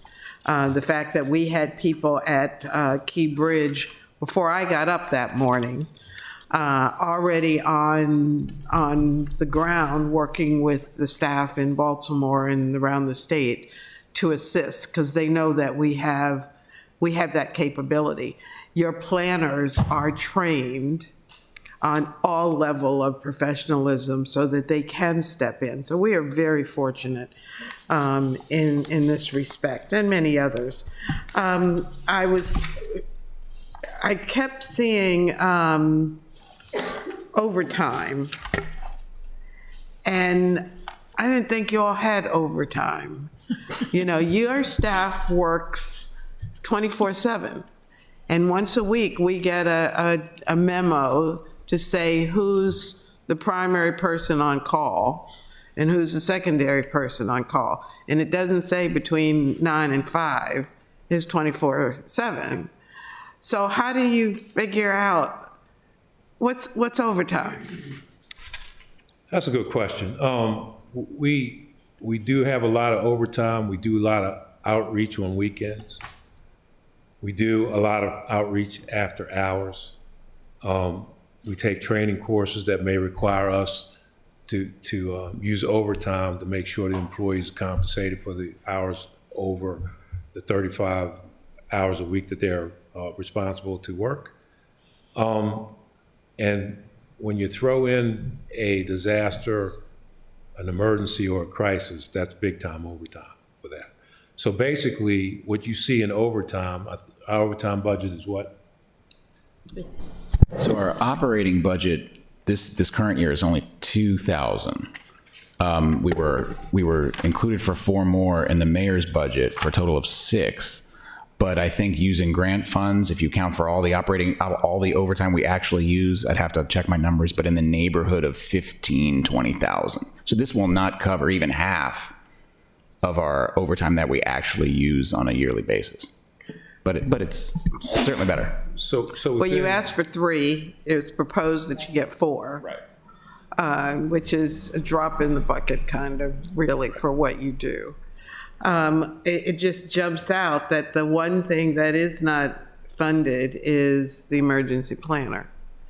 So, and I said this a couple of days ago when we realized that this position was not being funded, that, you know, we have been very fortunate for 10 years to spend very little on a department that does so very much. And the fact that we are forcing the department to continue to work on a shoestring and not take care of the employees or the need for the employees it's insulting that we do have to do this. So anyway, phones and Comcast. You get charged for your phone service and your Comcast connection? Yes. Does every department get charged for phones and Comcast? Because it didn't used to be, so it is now. Everybody gets a, okay, just want to make sure we're good on that front. And I think that was my last question. Thank you, gentlemen. Thank you. Alderwoman O'Neill? I just have one quick clarification question. If we were to find the funding for this emergency planner position, is the 122, 133 a correct number? Inclusive of benefits? Most likely, yes. I can speak to that. You can correct me if I'm wrong. We just used the formula that finance told us to use, which was step 6 at the appropriate grade. And so that number should check out. Okay. In support of this person, I would say that 2 of the big programs that Office of Emergency Management runs, the Winter Relief and the Food Fridays, and I don't want anybody to feel like I'm pulling out Food Fridays because it's near and dear to my heart. But those two programs, besides the contracted services that we pay for the fuel and the truck and the management of the winter relief, are primarily operated currently by volunteers. And we're going into the fourth year of approximately, I constantly calculate out the volunteer number hours and what it would cost if we had to employ all of those people. So I think the 122 more than covers what we would have to cover if those two programs were run by actual employees, to the tune of almost, just for Food Fridays alone, you're looking at 35 people, approximately 5 hours a week, differentiating and fuel costs. So I am just going to plug that I would like to see where we can find space for this position in our budget, because it would help, especially if either of those two other projects ever went away from being volunteer run to having to go back and be run by personnel in the Office of Emergency Management.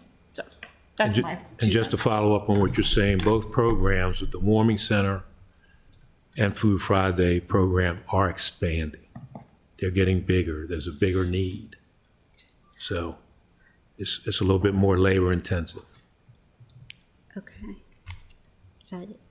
Okay. Thank you. Where in your presentation do you itemize what that emergency planner will take on? You know, what percentage will be the plans, what percentage will be, you know, is he just a planner and will finish the plans, or is this person So going the across? first, Is that on page 45, let me, 46? okay, I'll show you in a second. So this is a 1.5 years, maybe even 2-year effort, because a lot of these plans are complex. We've started the emergency operations plan this week or last week. With all the departments coming in, we estimate that's going to be a 1.5 years. And remember, with my performance measures, the plans that we think that we're going to complete is 3. We did 5 last year. So this will be a start. And then from there, bear with me. From there, that person would be assigned the long-term goals 1, 2, 3, and 5.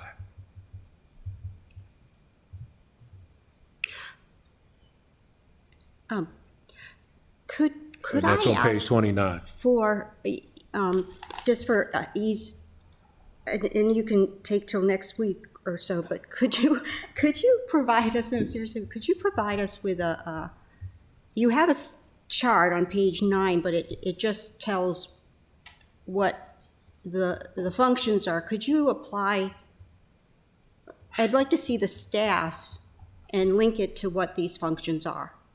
And with the new emergency planner, could you do a new org chart with hypothetically a new emergency planner and then assign functions to each of those people?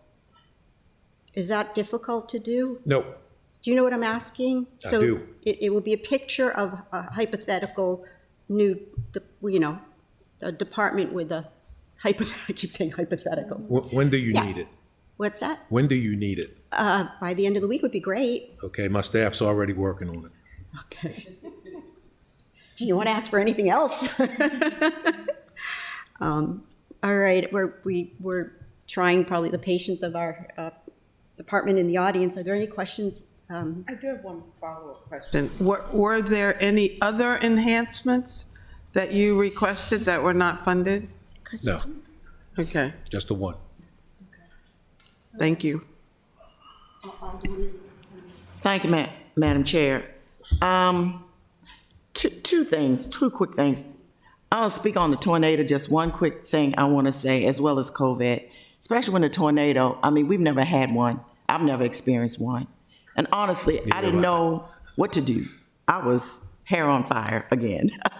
And contacted Director Simmons and his staff, and they said, quote, "We got this," and they had it. And I really didn't have to do much of anything except kind of be there, which is important. But they took the lead and did everything imaginable. And I've talked about COVID before, as well as the emergency planner position.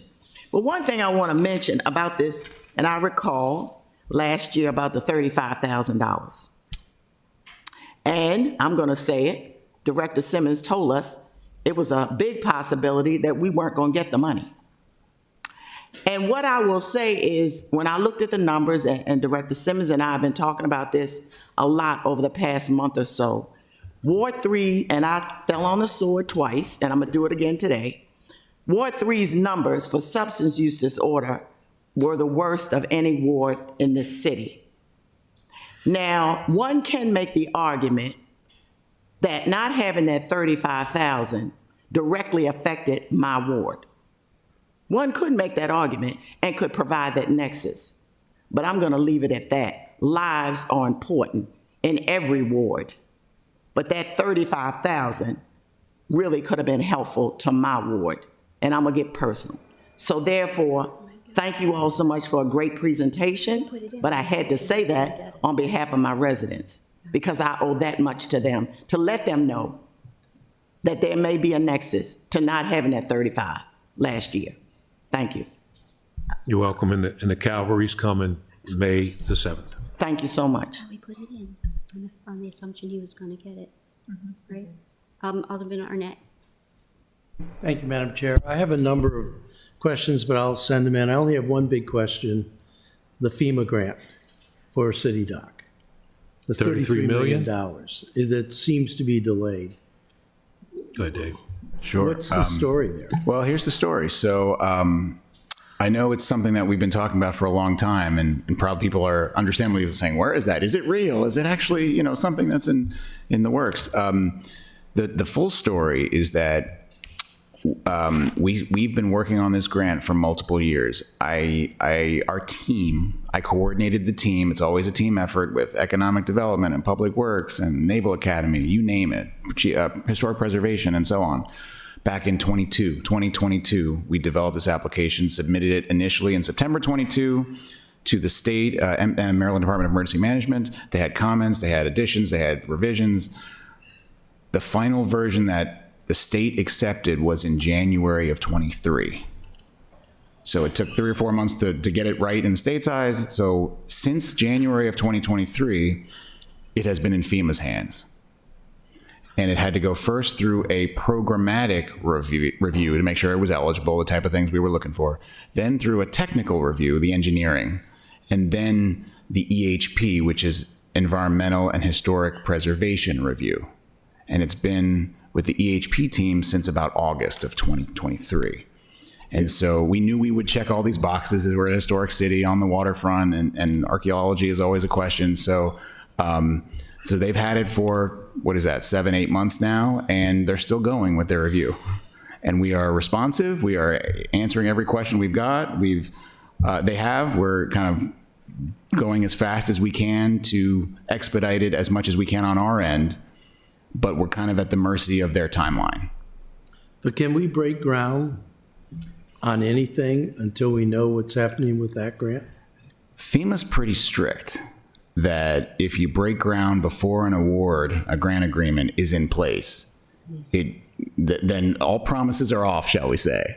Yeah, that's what worries me. So It's going to come with, what's the word with grants? Parameters, Right, of course. Right. Of course. But you mentioned 735,000. What's that related to City Dock? So that is not a city dock issue. And those are stormwater projects, and I'm going to go try to find my slide. It was 38,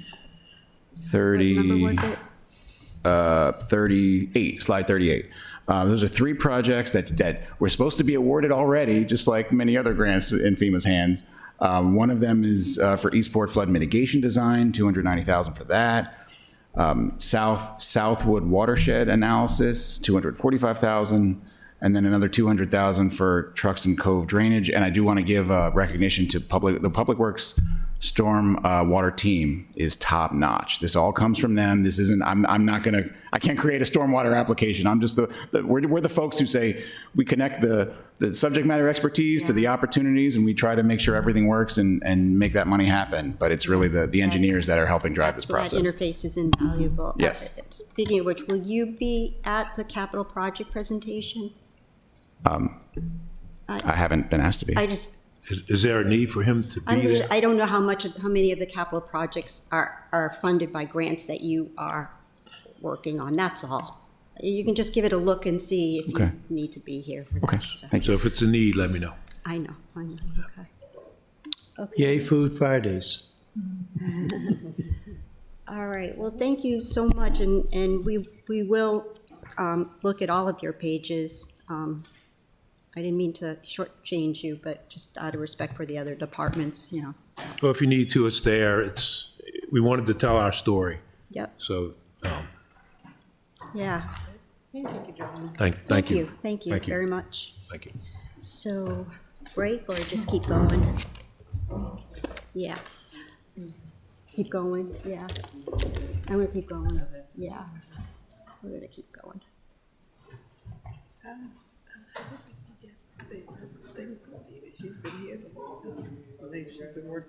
Who, Vicky? Yeah. She showed it to us already.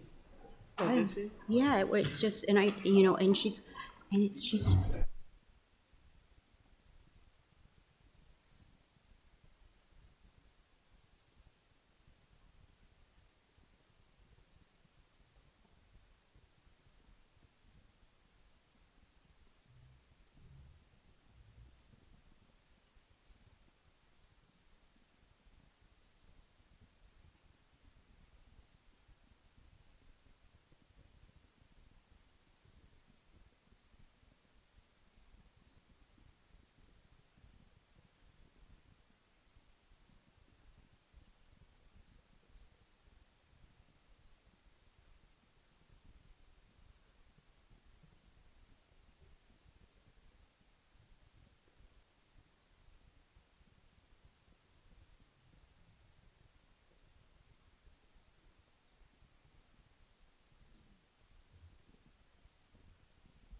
Okay. Oh, well, let me, okay, you need a break? Yeah, or no, we can't, we gotta go public, but.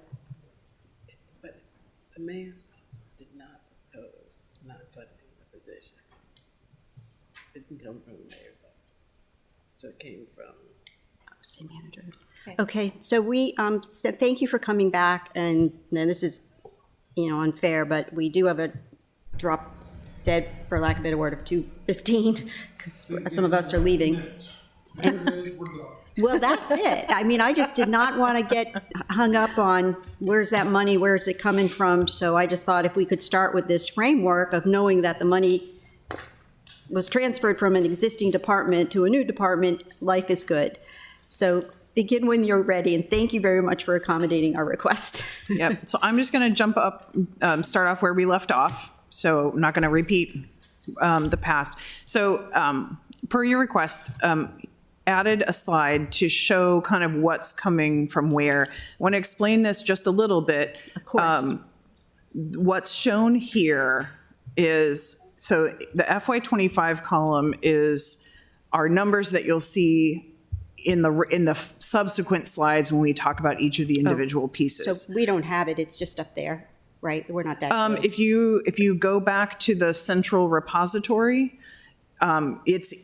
that's where this is being drawn from. That's what we're showing now. So What's the that central shared, repository? Oh, yeah. She's going to update it. she's going to update the presentation? Oh, okay. Yeah, it's already uploaded there. Yes.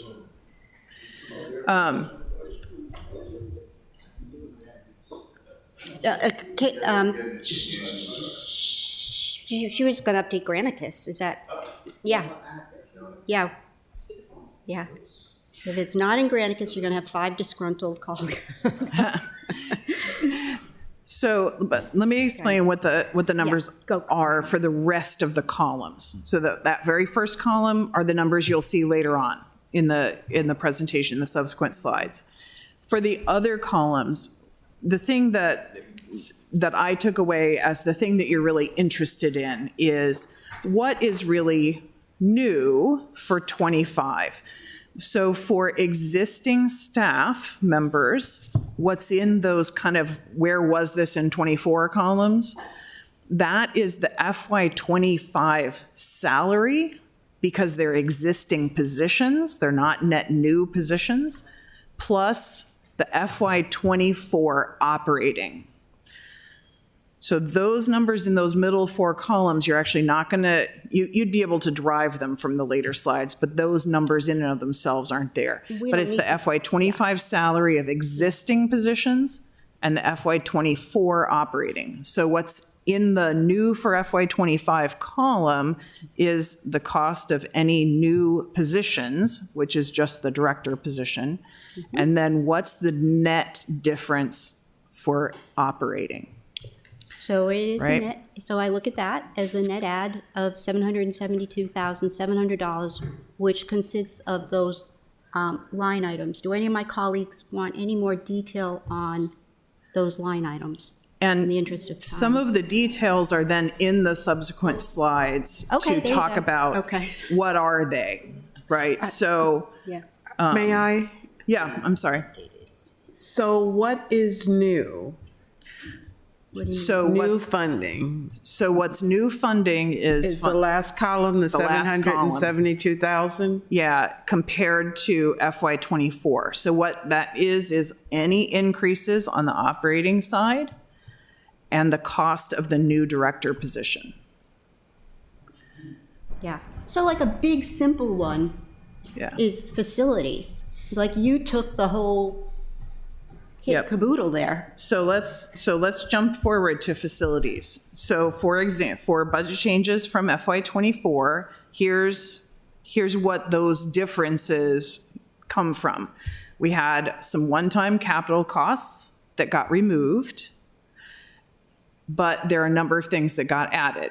Armed guard at Gorman, increase for cleaning services, some increase for green landscaping, and some inflation and just general contractual cost increases, right? In general, that's where that number Yeah. comes And- from, Good, right? okay, that's the description, and that, what we were missing before was what was the number we were looking at, which is your first page. Yep. So it tells a story. Right. And so all of those details then are in these subsequent slides, right? On the fleet side, increases for the operations, fuel and oil. Yeah, like go back to fleet operations, that's another one that's pretty straightforward of it being a transfer.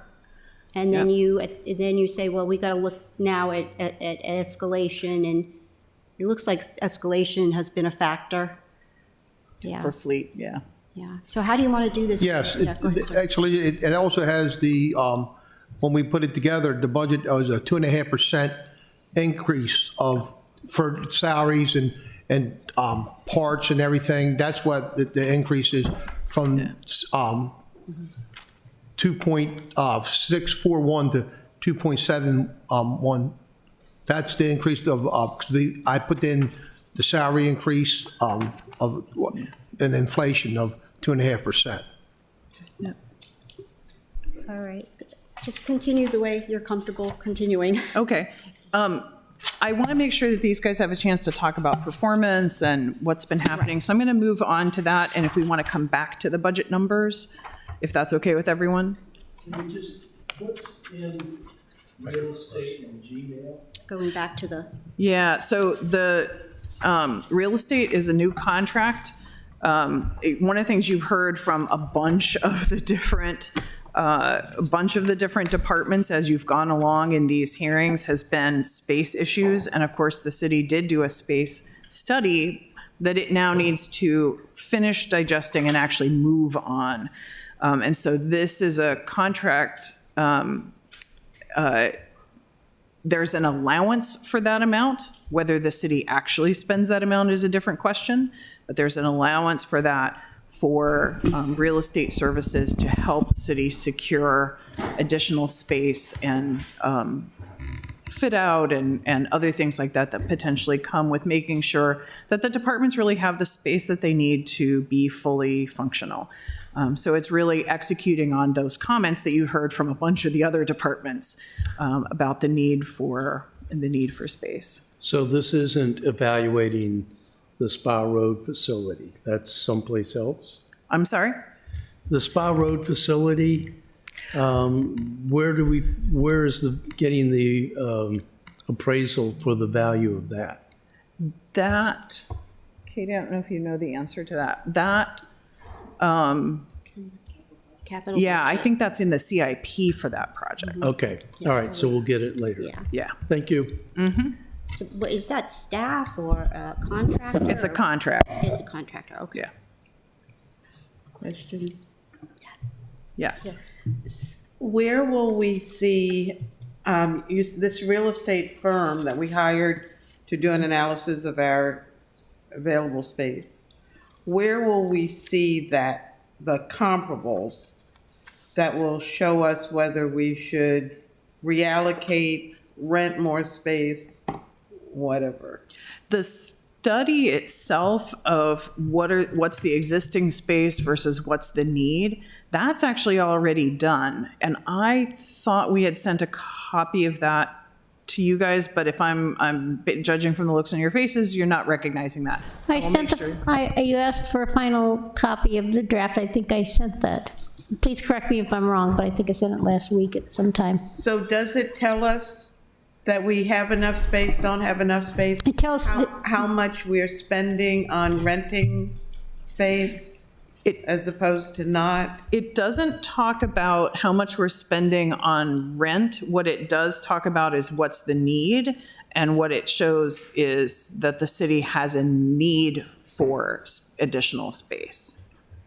Okay, if we have that, that's great, but I would like to see what we're spending also.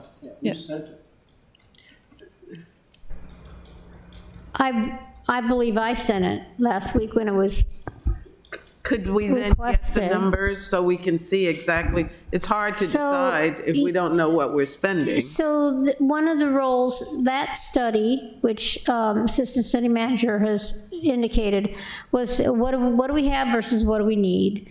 Within that study, they gave a couple of scenarios, like what if we all co-located versus what if we got a fourth location down here. But it was just, suppose this, it's two options. The firm that we're bringing on may give us option 3, option 4, and that firm will be the one we'll be working with. Here's what we're paying right now for our space versus we haven't gotten to the point where we're looking at what are we paying, for instance, for Gorman versus what would we do in this situation. They're going to work with us to find other, not only option 1 and option 2, but perhaps there's other options that we're not looking at versus considering what's available down here. What kind of space is available in the city of Annapolis for us? Will it work? If we chose this space, what would we do? They're going to work with us on those types of issues. That contract with them does not carry a fee per se. They get many of those lease, if we end up leasing space, they get paid out of the settlement of the whatever deal comes down. But we also had this real estate money set aside for if we needed to do title search work, those kind of services. We tend to push that to the Office of Law occasionally when we need those special services. This money is also for that kind of thing if it comes up for any kind of work we're doing on a piece of property. Maybe, and I vaguely recall when we went through a similar scenario when we considered whether to rent in Gorman Street or not. And I believe Central Services was pivotal in helping us make those comparables. So maybe with the new department, if it's created, they can take that on as an effort. And Mr. Dan, you may remember us going through that. Oh, maybe not, sorry. I wasn't here when we had Central Services.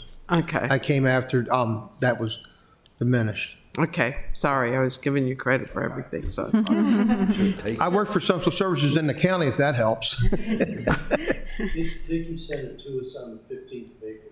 Yeah, it's Okay. somewhere buried Okay. in here. Thank you. So just so it's clear, this does not include the actual knocking down of walls or whatever. We'll talk about it at capital budgets, but in capital budgets, we do have a line item for a total project cost of $3.3 million, of which the 2025 capital budget includes $2.8 million. It's called City Offices Space Planning. Is that? Bless you. Is that? This is ultimately that becomes a capital project. I think that includes more than just. So I look at that as consulting services and a plan and all that, but the actual capital project itself is identified. Go ahead. The thought is that this department will oversee that effort. Okay. Yeah. Okay. It's a big effort, yeah. 2.8 million. Okay. Thank you. All right, no worries. Okay, I'm going to go ahead and jump forward so that these guys get a chance to talk about what they do, what's going well, and performance. So Mike, we'll start with you. And we'll to allow for questions at the end. Stop. Okay, thank you. Basically, what we do in procurement, you notice we have on the benchmarks, we have the emergencies. We do those immediately, as I talked about. The IFB is they call an invitation for bid. That is basically on a most responsive and responsible bid we receive. That's done in 60 days. The REFI is a request for information. That is going out to see what available vendors and suppliers are there for a certain commodity or service. Those take about 45 days. There's very little interaction on the part of the departments. The RFP is a little more involved. These things can get very, very complicated. RFPs cannot be done in an expedient manner. They have to be looked at, they have to be reviewed by legal, like all the rest of them, and these can generate a lot of questions. I had one RFP, I got 85 questions on. That is unheard of. That is ridiculous. That tells me we didn't do a good job on the statement of needs. If I get 5 or 10, I'm fine. But when I get 85 to 100, there's a problem right there if they don't understand what we're looking at. Okay. Again, a sole source, we do them about 30 days. Now, what a sole source encounters, we have to have a justification from the department. I'll review it to see if it does meet our city code. Then I'll sign it. They will basically put a requisition in, and we'll cut a PO, or we'll give it a contract, depending on what the amount of the request is. Now, the other things we do, these are basically what Bree does. She looks at the purchase orders. We turn those around within 2 days. In fact, she turns them around within a matter of hours. But if she's at work, I'll see like 5 or 10 of them a day. The conversions, going from a requisition to a PO, those may take some looking at because it depends on the dollar amount. We've got to cross-reference, is there a contract? If there's not a contract, we basically, with more information, we send it back to the department for more information. Those are highly scrutinized. We just don't go rubber stamping these things. PO change orders, now those we look at the budget. If there's no budget on that there, we send them back. Each PO, each purchase order must have encumbered funds or availability of budget. I've had some I had to basically kick back because they didn't have enough information on them. And I'll give them at least 5 days to get those corrected. If they're not done in 5 days, I send them right back to them. I basically don't approve them. But basically, everybody's been very cooperative. I mean, at first we had a little bit of issues, but they've been very good about getting information we need. As of year to date right now, we've met everything. We had one RFP we had a delay on because of the amount of questions. When I get a set of questions, I have to go back to the engineer record, post a response, post an addendum, and possibly kick that RFP due date out, maybe 2 to 3 weeks. That's not uncommon. Depends on how complex the projects are and things. But if we get something that we call half-baked, and what I mean by half-baked, I may get something from a department. They did not properly discuss their statement of needs or the characteristics. If I don't understand it, you're not going to understand it. And I'll tell them, guys, this is not going to work. I'm going to rewrite this. I probably write about 75% of these RFPs and IFPs because the ones I've seen now, I would not put them on the street. I don't have time to be answering questions. And it reflects on the city of what we want here. And also reflects on your cost. If somebody gets an RFP or something, you don't understand it, they'll put a high dollar amount on it. And we don't want that. We want a responsive and a responsible bidder and also an offer on this here. So we'll get us down to a science, but right now we do have quite a few on our plate. Now, I don't blame the departments for not giving us the proper documentation because this takes a technical writer. And you got to have the skills to understand how these things work and things. And we're training them right now as we go along. We have templates and things, but we are doing better. But again, understand these things take time. We can't do them within a week or two.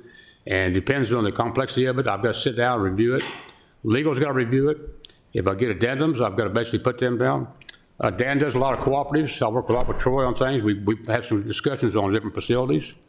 As he said, he's got a lot of things out there he's got to work on. But we've got to make sure we get things out there where people can understand it. The next problem we're having is getting people to bid on these things. We're getting less and less contractors every year to bid on these things. I've seen this in Richmond. I've seen the federal government. And I don't know what the answer is. And I got one bid on one project we just got in, and I was surprised. Well, I thought we'd get maybe 4 or 5, but we're getting less and less every year. And I'm not sure I don't have an answer for that. I wish I could tell you how to fix it. I don't. Okay. We'll save questions to the end.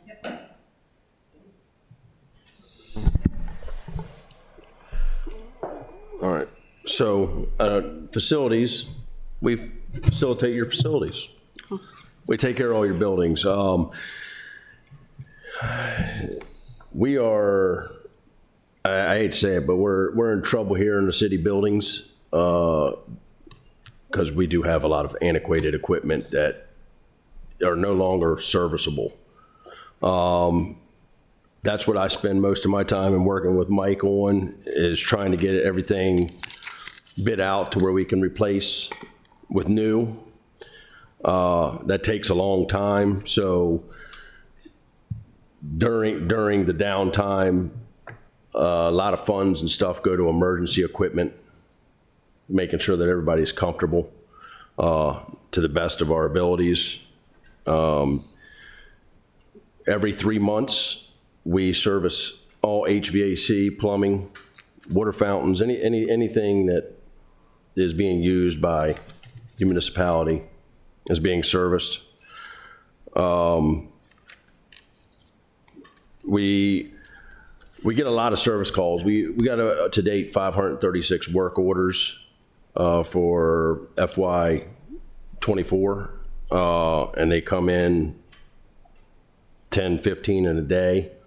We do what we can to rectify anything. We take priority on the most pertinent situations. If you look at like benchmarks and stuff, I listed out how long service life is for a lot of stuff that we have. So you can pretty much see how long something lasts, which, it concerns me that the city, we don't put away money each year to plan for stuff like this. I know it's hard to do that, but from where I come from, I come from the federal sector, so they like to put money aside each year, whatever it may be, to plan for your 10-year replacements of units. Here, we're cat chasing its tail. If something goes down, we're scrambling to find stuff just to make ends meet. And as I was saying earlier, building and life safety, we're constantly replacing emergency lighting, fire panels that are no longer. So when I say fire panels, it's like having an iPhone, your first iPhone that doesn't no longer update. You know, when they tell you got to buy a new iPhone because it can no longer support the new updates. Fire panels, that's throughout the city. We run into that a lot. I got 3 more that I have to do. Fire marshal's always on me, but we work closely with them and they have an understanding.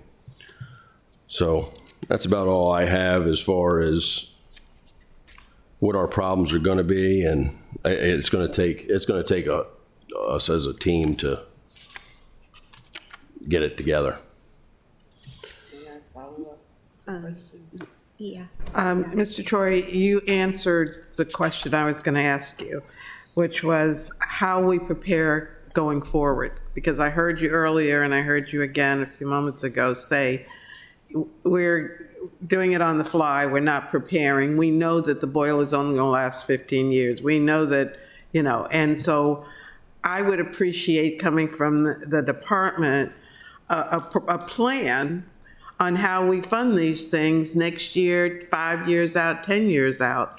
We know we're going to need new boilers in all of our facilities at certain times. And I think we would all appreciate having a plan that will force us to begin to think about how we fund those things. So thank you for bringing that to our attention. That was my question for you. How do we go forward? If you would like, I can. You know, if central services become central services, at that time I will take the time. We're going to do an assessment. We have an assessment out of a contractor going to go through, mark down everything, and I will devise a plan of, hey, these are our most critical buildings, because I can tell you now, Forest Drive Fire Department, that boiler is from 1978. That's the original boiler in there. How it's still running, we just have good guys working on it. But at any point, if a heat exchanger blows out on it, it's going to be replacement. I have gotten new prices on it, which there in Taylor Avenue, I think is about $1 million to replace those 3 boilers. We don't have that kind of money set aside for that. But I will promise you that I will work on a plan. Okay, we have a disconnect here, because, Okay. I'm sorry to interrupt because of time, but there is a city facility improvement capital budget. Did you have input on this? Because it's a general facility improvement project. It does mention the Eastport Fire Station, Forest Drive Fire Station, Pip Moyer Rec Center. It mentions VAB box replacement. Did you have input in this? Yes. Okay, and so that is moving forward for the next 5 years, it's a $700,000 allocation each year. So when we talk capital projects, we need to know whether or not that's enough money. That will be reviewed. What? You said you have. No, I mean, are you responding to what's in the budget now under capital projects? It's a $700,000 allocation there. And then I'm not sure if this involves you or not, but there is a security upgrade, city facility security upgrade. I'm not sure, I think this is, Katie might know more about this one, but this is building hardening upgrades, improved security monitoring systems. That's police? The program manager for the city security project is Mr. Paquin and a consultant. Okay, so that's something separate. So if we were going to just talk about facility improvements, it's all in this project. That would be the one. Yeah. Okay. All right, so that's the total project cost of 8.3 million. So yeah, we need to know.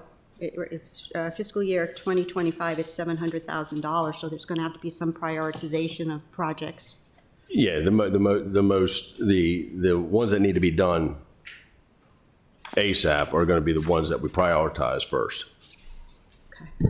So are you going to be at the capital budget review? Say that again? Are you going to be at the, can you be at the capital budget? I can be.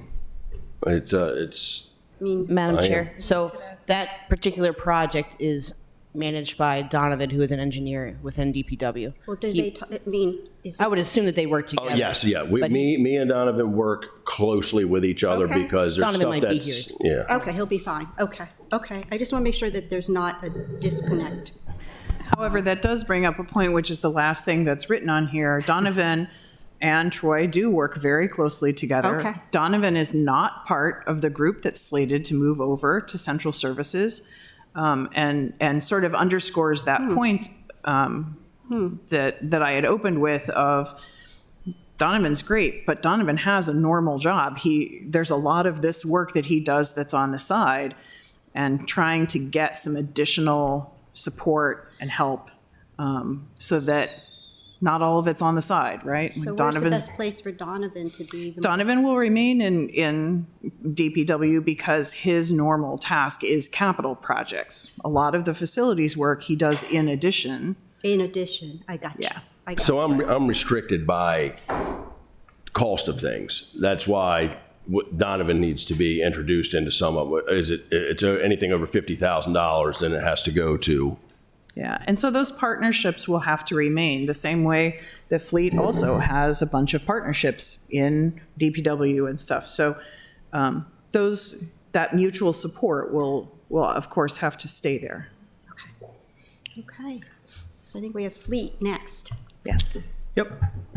So as far as the performance measures, the fire department, police, and the other, the benchmark of vehicles, when we replace them, is 7 years for the fire, police 7 years, and 8 years for the other. Right now, we're hitting the benchmark of the police and fire, and we're not quite hitting the benchmark for the other because there's some of the older equipment that it tends to be harder to get, and then long time builds. Like I ordered a four-wheel tire loader, which is taking a year to build, so that other one ages, so that's where the time difference comes.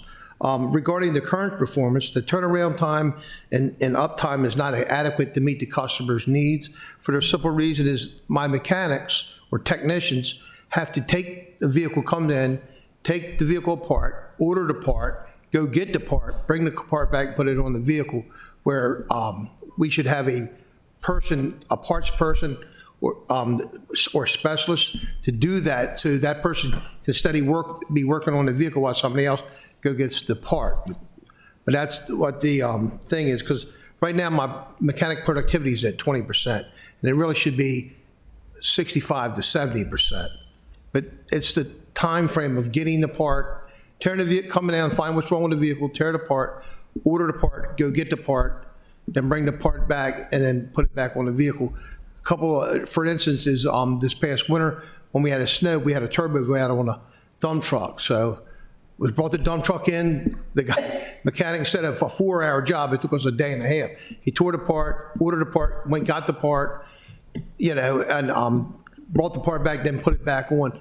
For a 4-hour job took me a day and a half to get accomplished. And on that becomes where we're not meeting the needs, like in that type of situation and all. On that, now as far as with the budget changes for FY25, the proposed funding that I'm getting will keep us benchmark for the vehicle replacement. Will keep us at target and all at the current funding level that I've been getting last year and this year and all. Now I don't know if the 2 vehicles that Public Works is getting is in my replacement fund. I don't know if that's additional to what I'm getting, or is that included in that? Supplies and other. So I'll defer to the budget manager on that. I do believe we added enough. We're sending over additional funds from those enterprise That'll be an funds. additional to the 3.6 I'm getting? So you're, No, you're getting I'll answer that. Let me get there. yeah. Sorry. I seen that earlier. That's the only reason why I know. 3.6 is, I don't know if that's a general fund number or not. That's why we kind of. I know I got like 1.2 going to the debt fund. to pay that loan off. Yeah, Danny, can you 3.6 repeat your is question? capital Sorry. outlay. What's that? Repeat your question for me. It is there. The two vehicles that Public Works put in their proposed budget, the camera truck and the valve machine truck. Yep. Is that included in my replacement fund, or is that an additional to my, That's included in that 3.6 that you have. that's in that 3 point, okay. I just want to make sure I know exactly what I'm getting. I always try to get a little bit extra. I'm like a woman, you know, I want more money. And then, yes, we do have to rely on Public Works staff, because I have 3 other people in Public Works that do a lot of work for fleet maintenance.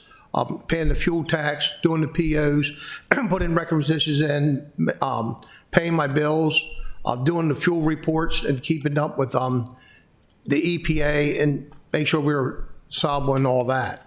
And I do rely a lot on that, on the Public Works employees to do that for us and all. So, and I know this is a new department, and that's something that we probably will have to really look into to better bring everything back in-house instead of being so far out and all. Thank you. Thank you. And yeah, question. Is it question time? Yep. Good. Mr. Dan, did you get, were there any enhancements that you did not get in the mayor's budget? Yes, ma'am. I put in for 2 enhancements, a parts specialist and a fleet analyst. That was what I was trying to bring everything in-house, but I didn't see it in the mayor's presentation. A fleet analyst? Yes, ma'am. And what was the other A one? parts specialist? Part specialist. Is the part specialist the person who would know to go? Yes, ma'am. That And would be the take parts care- person. Okay. So those 2 positions. Do you have, Yes, did ma'am. you get any additional positions in the budget? Fleet operations, I see 9. I just went through and totaled them all to see how many would be in central services. So it looks like you will have 9 people in fleet operations? I have 9 right now, yes. And you have 9 right now? I have 9 right now, and they asked for 2 additional, and for budget enhancements. Okay, so 9 is what you have, you're asking for 2 more. Yes, ma'am. As far as the facilities, general building, Mr. Troy, is that you? You have 6 people now? Well, I'm running on 3. You have vacancies? Yes, ma'am. Okay, but you have funding for 6 people? Yes. Okay, and did you request any additional fund, or staff? Yeah. Yes. APD, VAV replacement and control replacement I didn't get.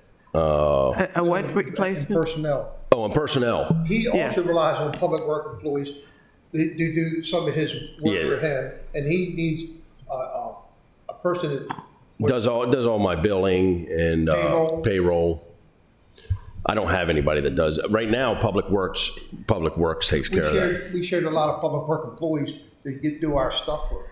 Yeah, and that's So how will that change? yeah, correct. That's where figuring out what parts got covered, what's needed, how much of that time and that support that DPW provides now, how much of that needs to get created in the new department. I am quite certain that we will not have found in this proposed budget the perfect allocation and the perfect complement. So I fully expect that we're going to have some areas like that where we end up rethinking some things. And you, obviously, the ball is in your court right now, and you may make other choices as is your ability. But right now, that is some of what we'll count on for this next year, is that some of that support that DPW provides now, some of that will end up having to continue. As long as the understanding is there that collaborative relationship will continue. Yep. We're creating a separate department, and what's the expectation for everybody else? That this department will be able to stand alone because we've created it as such. Yep. So as long as they can rely on that that continued support. If not, then that's a problem. Yeah. It's not, Yeah, I don't growing think, pains, it's a problem. yeah, I don't think the city has, I don't think the city is served in any way, shape, or form by hanging these guys out to dry. So, okay, thank you. Question to purchasing, it has in staff summary, you have one procurement officer, a senior buyer, and a buyer. So they're funded, but are they staffed? And I apologize that I don't know. We're down one person now, and I'm getting ready to interview for a senior buyer. Now, understand this, we have put out the senior buyer out twice. Could you turn your mic on? You hear me? Mike, it's It's my on, yeah. mic, That's okay, right. yeah. I'll start again. We're down one senior buyer now. Now, I understand this. The applicants we're getting right now are not the caliber I like to see. I'm about to train this person. It's going to take about a year and a half to get it back on par here. Right now, we're keeping up with everything. And now's a good time to bring somebody in the ground level and let senior buyer take over some of my responsibilities at some point in time. Brianna is my buyer. She is right now getting her training as a Maryland, they call it a contract associate. It should be also getting her contract administrator's license her pretty soon. And she's picking up, she's staying at the ground level. She's doing a lot of stuff right now behind the scenes you guys don't see. She's keeping the city running right now, that girl. And she's still where her mom picked up at. But right now, I think we're at a good I'd like to be a little bit more, but we're getting there. I'm getting by train. We're getting the departments. I work with Troy and I work with Dan. And as Troy said, we work hand in hand. He picked the phone up and we basically get on it. If it's something emergency, we basically don't hesitate. We don't ask questions. And we want to keep the continuity of the operation of the city running right there. All right, good. I've got a smile on my face because you remind me of when I was in construction, the chief purchasing manager. It just, you probably know some of the same expressions that he had. You just remind me of him. Roger Laughlin, rest in peace. But anyways, question in all seriousness, try to limit your answers to okay, so you have 3 departments. Who's the traffic cop? Is that the I assume that's the director? Mm-hmm. Okay, and why, sensitive question, when I hear that you may need something and you may need something, why was the decision to make this an A20 position? What are we looking at there? Like, what is that comp study? That's the level that all the directors are at. So it's just all directors. All directors are at that. Okay, my ignorance. Huh? Tricia's A19. She doesn't head up a department. She heads up an office. I know, there's some, and that's a gross problem. Yeah, well, I mean, because I don't know. I just look at this as kind of top-heavy. What does this person do other than being a traffic cop? Okay, you're talking to him, you're talking to him, you're talking to him, and I don't know. It's not just being a traffic cop. Okay. Part of what is needed, and I think part of what you've heard from all of these guys, is that there are some policy questions that are at play. There are questions about where are we going as a city? How do we prioritize this work? How do we make sure we've got the right budget? How do we, some of that kind of stuff. Okay. And that kind of strategic direction that's part of what you pay a director for. Okay, Right? okay. Oh, go ahead. I keep speaking of the past because, that's what we lived, but the director in Central Service had an intimate knowledge of construction and development. Yeah, that's what I was getting at. and planning. Yeah. Logistics. As well as the technical, harder skills, I guess you would call it. So it's not just an engineer. He was an engineer, our last Central Services director, I think. He was last, maybe not. Anyway, so it's not just somebody who's manipulating and making sure that the silos get completed, but it's somebody who has a strong background in those areas. Do you have a proposed job description that we can see? I would like to have that before. Okay, I will take that down as a note. I've asked, Madam Chair, I've asked the Alderwoman O'Neill had a request for job descriptions for all new positions, so that's one of the ones that I've requested. Oh, okay. All right. I know we should have that parking lot list. It's kind of random right here, but, Madam Chair, there's one other question I'd like to ask. Mr. Hildebrand is at the table as part of the proposal to move communication, CTV, and all of, and I can't say thank you enough. I say thank you to everyone. But I've watched that TV studio under your leadership and Bruce Abercrombie's grow into a phenomenal entity.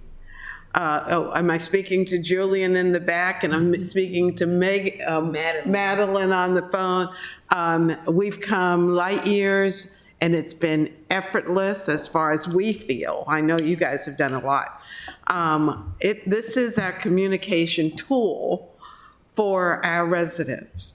We used to do programs. I had a program, our Annapolis Schools, where we went to schools and interviewed staff and kids about what they were doing in our Annapolis schools. Alderwoman Pendell Charles has done her own documentaries on historical aspects of Annapolis, just to name a few of the programs that have caused the residents to embrace what we do. So I'm not clear about how that department fits into central services. So help me understand this. Do you want me to take that? Or Sure. So it's a good question, and I'll let Mark weigh in. That very first slide, when we talked about the team, had an asterisk. Obviously, the proposed budget is just that. It's what's proposed, and different jurisdictions, you'll see slightly different mixes of things. Communications in some jurisdictions does fall under central services. I think that there are cases to be made for that function to be with IT. It's currently with PIO. And obviously, those partnerships already exist, will be very important to continue. And I understand the point of the question. I think Mark probably has his own preferences. well, that's important. Well, first of all, excuse me, thank you so much. It's very nice to hear how you guys feel about things, and I feel that we've grown tremendously as well. Fundamentally, we're a different creature. We are contractors. We are not city employees. We do not work 9 to 5. We don't have access to the benefits and programs that employees have. We also operate under an awful lot of autonomy, which I think has paid off because it's given us the ability to think on our feet, solve problems as they come to us, and not be micromanaged or have to be restricted by a lot of the guidelines that these guys have to work with. So, things are going fine for us as we are now. So I don't see any particular advantage for us to move under central services. However, I don't see any huge disadvantage to it either. Our only concern is that we have the people that we work with as far as our needs for budgeting, staffing, equipment, and that sort of thing are acutely aware of exactly what we do, and that is the PIO. And we work hand in hand with IT on just about everything. When we have a blinking light that we don't understand or get a computer error message on one of our pieces of broadcasting equipment, in addition to working with the people that support that, we always have the folks upstairs that we can call and say, hey, a computer's a computer. You've got to have some insight on this. Another thing I want to mention, Ross brought up Alderman Arnett brought up the income that comes in from Comcast and Verizon.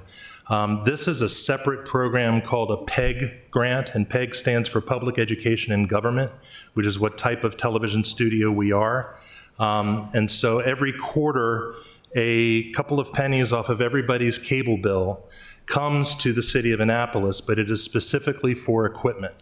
And it built up over the years so that when Julian and I came here in 2017, there was a very large nest egg, which we used to do what we did in the council chambers, and then a huge chunk of that went into putting in the broadcasting equipment in the Office of Emergency Management's Emergency Operations Center. So that fund has diminished significantly, and as people are cutting their cable bills, the income from that is continuing to diminish. So I'm asking Katie for regular updates on how much money remains in the fund, and just make sure that we have enough so that if a camera goes bad or if a piece of equipment goes bad, like the flickering you see on the screen of the projector is a problem with a switch that's in that rack, that's going to need to be replaced. But then at the same time, we have microphone issues, sound issues, and other things that all need to be addressed. So that autonomy and that ability for us to be able to identify and move very quickly on it and to know what funding is in place to cover those things gives us the opportunity to solve the problems as quickly and as best as we can. So, May I ask, who determines the amount of PEG funding that we each pay as part of our bills? that's a contract that is, who determines how much comes out of your cable bill? Right. Who decides how much goes into that PEG fund? How much do I pay a quarter?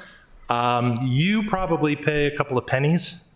So it just adds up based on the number of people that are signed up for the service within the city borders. There are contracts that Verizon and Comcast have with the city. And so that PEG grant is part of that. And that's common with municipalities all over the country. So the important thing is to make sure that you're spending the money on the right things and that money doesn't go into vague areas. So I just wondered whether we should be negotiating an increase. Yeah, in PEG funding. We've thought about approaching that, but the fact of the matter is they're dealing with diminishing numbers on their own. So it's not as if they're hoarding this money. What we would like to explore is to see if there's any way that through a grant or through some other funding source, we can begin to replenish those PEG funds so that if we do need a very large equipment purchase, that we'd be able to cover it. But right now we're treading water, and the pool is at about half level. And so I just want to be sure that we're not treading water at the bottom level, if something bad happens. So your increase is a very modest one. The increase that we have on the books, separate. that is for the contract itself. That's completely separate from equipment. Okay. Well, thank you. And thank you for always being available, because we change our meetings on a regular basis, and Oh, my God. you're always available. So Keeping you late and all that. thank you. So the 53,500 ad for TV is the contract? Is that? Yeah, okay. I just have a couple regarding purchasing. What is limiting, a few bids, obviously, you're not getting the best competitive number. What is limiting your outreach and bidders? I know that was a huge problem, on the first stormwater pump station thing on Compromise. We only had like one bidder. What is limiting that? Is it the market, or is it technology, or is it where do you keep your bidders list?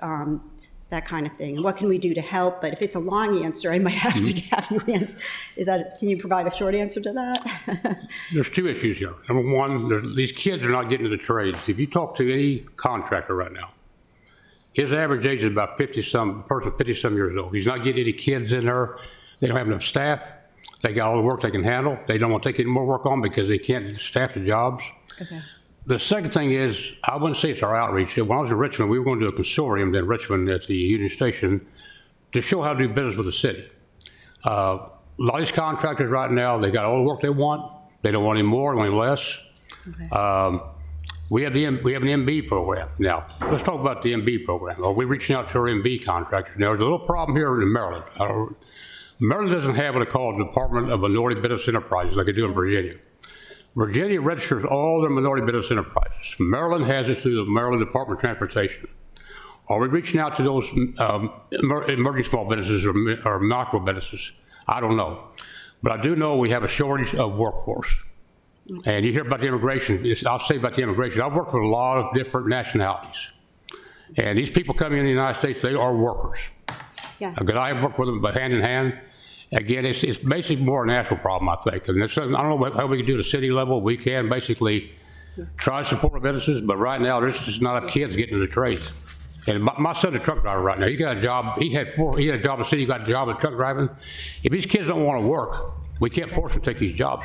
I understand. I didn't want to go into opinions or anything, but I just want to make sure there wasn't any code restriction. No. You know, we're not limiting the unions. No, we basically we're so full you're saying open it's the and market, no restrictions based on the city. It's basically something beyond our control right now. Okay.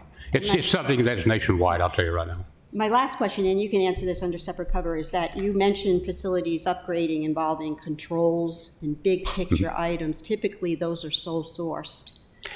And It depends. Now, let me explain this here. Well, my question was going to be how much of your procurement is sole source, because that limits competitive. It could be big bucks that. Very little sole source. No, Okay. very little. The only thing but Troy's talking about right now is the systems he has right now. If we have to repair the system, that is a sole source there. But it's just a handful of things, more or less, sir. Okay. You know what I was asking. You know, the sole source stuff could kill you. Okay. Ms. Stevenson's in the audience. Does she want to say anything about the TV studio? Any opinion? You can't hide from us. I'm good, thank you. Okay. I was just clarifying some information about. Okay, sorry. Okay, all good. All right. Questions from my colleague? Oh, Alderman O'Neill, I'm so sorry. Yeah. I do have one quick question, and it is the facilities contract services breakdown. In many places throughout our budget, we can kind of see, but it looks like the contract services for facilities is much, much higher than what the breakdown is. Can you tell me what the remaining portions in that line item? The full breakdown of everything that's the full cost of all the contracts should be in the budget document itself. What I've pulled out are highlights of just the things that have changed on that slide. But the budget book itself has the full breakdown of all of the contract costs.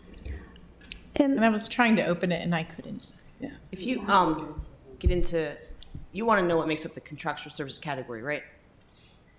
So What if are you go the line into items if in you that? go into OpenGov, and expand that category, you can see all the accounts that make up that total.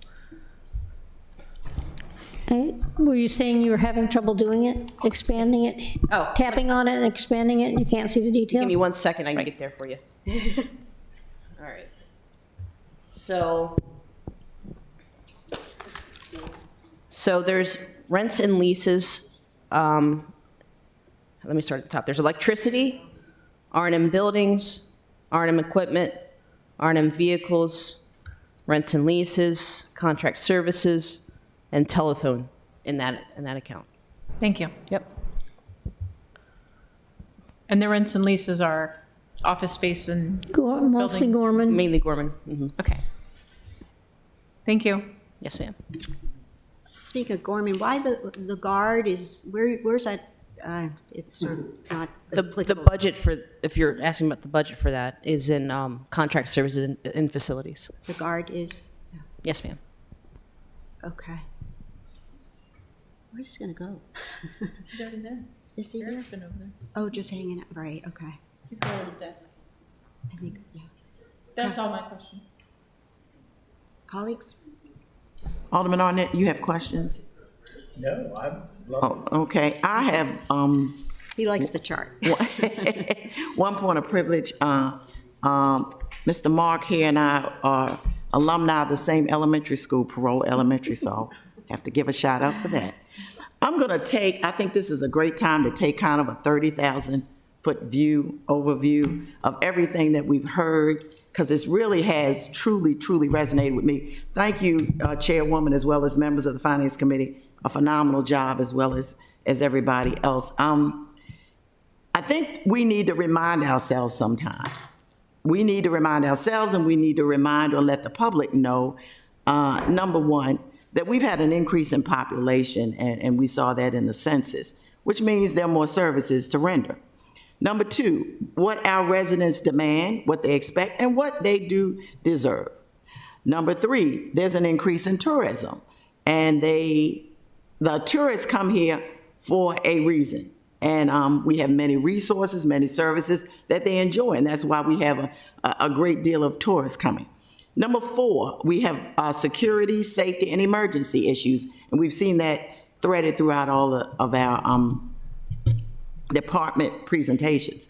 Number five, increase communication to the public in real time and overall, and we've definitely seen that in how it is advanced, and we need to continue to do that. Number six, transportation committee, standing committee meeting, and I brought this up the last time. Alderwoman and our chair, O'Neill, had one person to call about something.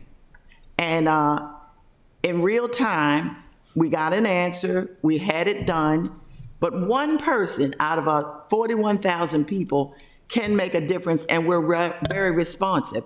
And I think that says something for our city. All cities don't do that. They don't respond to one singular issue right there in real time. Number seven, we are the capital city with the most, we're the most proximity to DC, which is the heartbeat of the world, which brings on other issues as well for us. Number eight, we have a history of inequities, and we're going to talk about 25% of our population. And those inequities have plagued our city over several decades, and we're trying to address many of them, including CNI, including our Office of Community Services. Number nine, as well as the Mayor's Office, NAM, and the other entity.